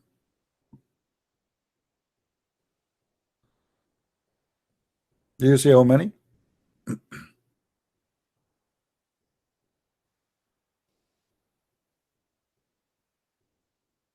And actually, here we go. I'm supposed to go and leave, but if a Muslim now, he can call me and mention one miracle for me which is impossible to prove wrong, I'm here. I will give you the coming 10 minutes to call me, my friend. Who is a Muslim wanna call me? Choose any of those miracles, or even something is not mentioned here, no problem. Not necessarily. I'm just showing you a website because you need to give me the article so we can see what the claim is. This website supposedly about miracles and the Quran. Not only it is not a true, it is a stupid, and you will die laughing at the what is a science to be the opposite. Any Muslim wanna call? Choose any one if you like. I mean, it doesn't matter which one. They knew they cannot do it. They knew they knew it's a lie. You know, the Quran itself says Allah, he never sent a miracle. So what do you mean we discover miracles in the Quran? How the Quran says we did not give miracles to Muhammad, and then you say to me discovery. وَمَا مَنَعَنَا أَن نُرْسِلَ بِالْآيَاتِ. Never, nothing like, and we refrain from sending signs. Refrain. Allah saying he refrained from sending sign, which means he did not send sign. So if you say to me all of those are signs, that means this is a contradiction for the Quran. How he say he refrained, but yet he is sending miracles? You know what I mean?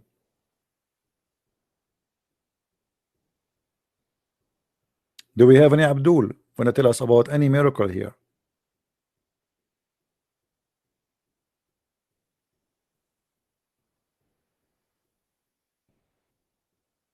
Tomorrow, what time, guys, you think it's a good time to have live podcast?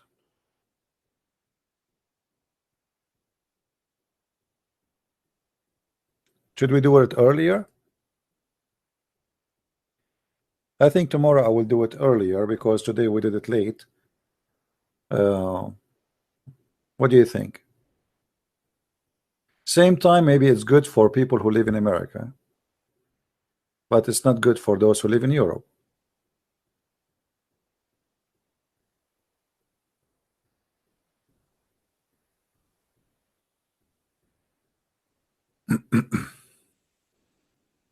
Yeah, well, we will see. Let us see what the Lord will inspire me. You know, we will see.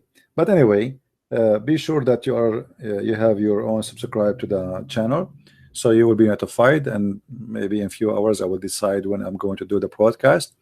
And tomorrow we will talk about the miracles of the Quran. All right, and I will not choose a topic. The Muslim, they can call me and they say, okay, I challenge you. Don't tell me what it is. Just don't tell me now. Call me suddenly, say something to me, and challenge me to prove it. And I will guarantee you that everybody will laugh at your miracle. All right? All right, my friend. I want to say thank you. I'm losing my voice. My voice is getting tired. I want to say thank you for being here, and thank you for those who made donation. We appreciate you. May the Lord bless you, and may the Lord bless all of you and all of us together. And we pray for all those who they decide to leave Islam today live on air, and those who they are thinking about it, even though they did not have the courage to say we will. But I'm sure they will text me as many they do. Actually, today I got many texts right now as we speak. from people who decide to leave Islam. But I do as they wish. Sometimes they don't mind to show, sometimes they don't want to be known. So we respect their wishes, but if you change your mind, you like to speak, or you like me to say that the brother who called us a second ago or 15 minutes ago, he decided to leave Islam, let me know, and I will be happy to say so. My friend, you cannot build a religion, or you cannot defend God by lying. And the clear proof that Islam is a lie, that Muslims, they cannot defend Islam without creating lies. If Islam is a good religion, why Muslims need to create such a website full of lies? If God is God, God do not need you to find discovery in the Quran. Why your God did not find the discovery himself?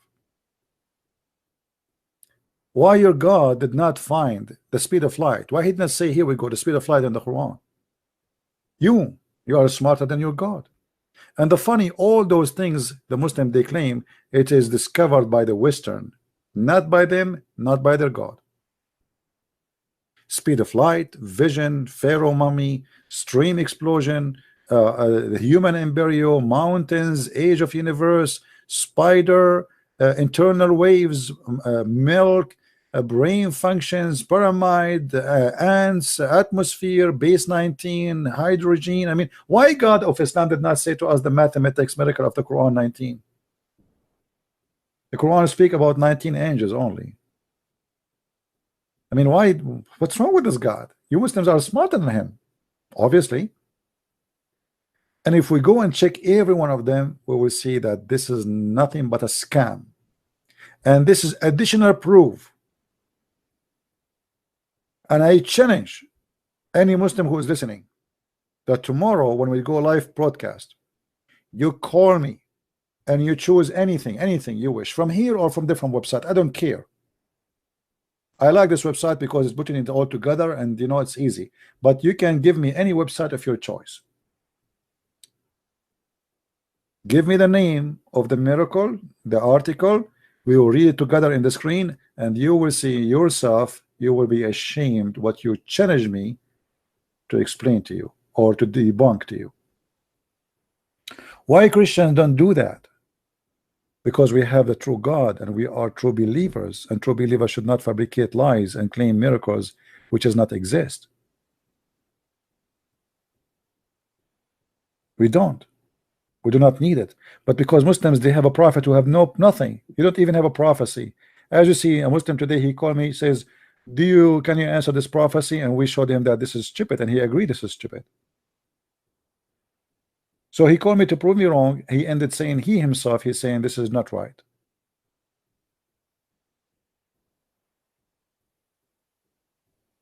Only false God, he need false people to prove him to be true God by false stories. True God will not accept false stories to be the proof of his existence. For false cannot make you truth. Since when we can prove that God is true by lying about him or about what he said? And what that will make us, what kind of people we are, what kind of followers we are. And this is again an additional confirmation that Islam is from the devil. Because if Islam is from the true God, why the Muslims they lie about miracles in the Quran? So tomorrow, guys, I promise you this will be our topic. And please invite all your Muslim friends. Say to them, call Christian Prince.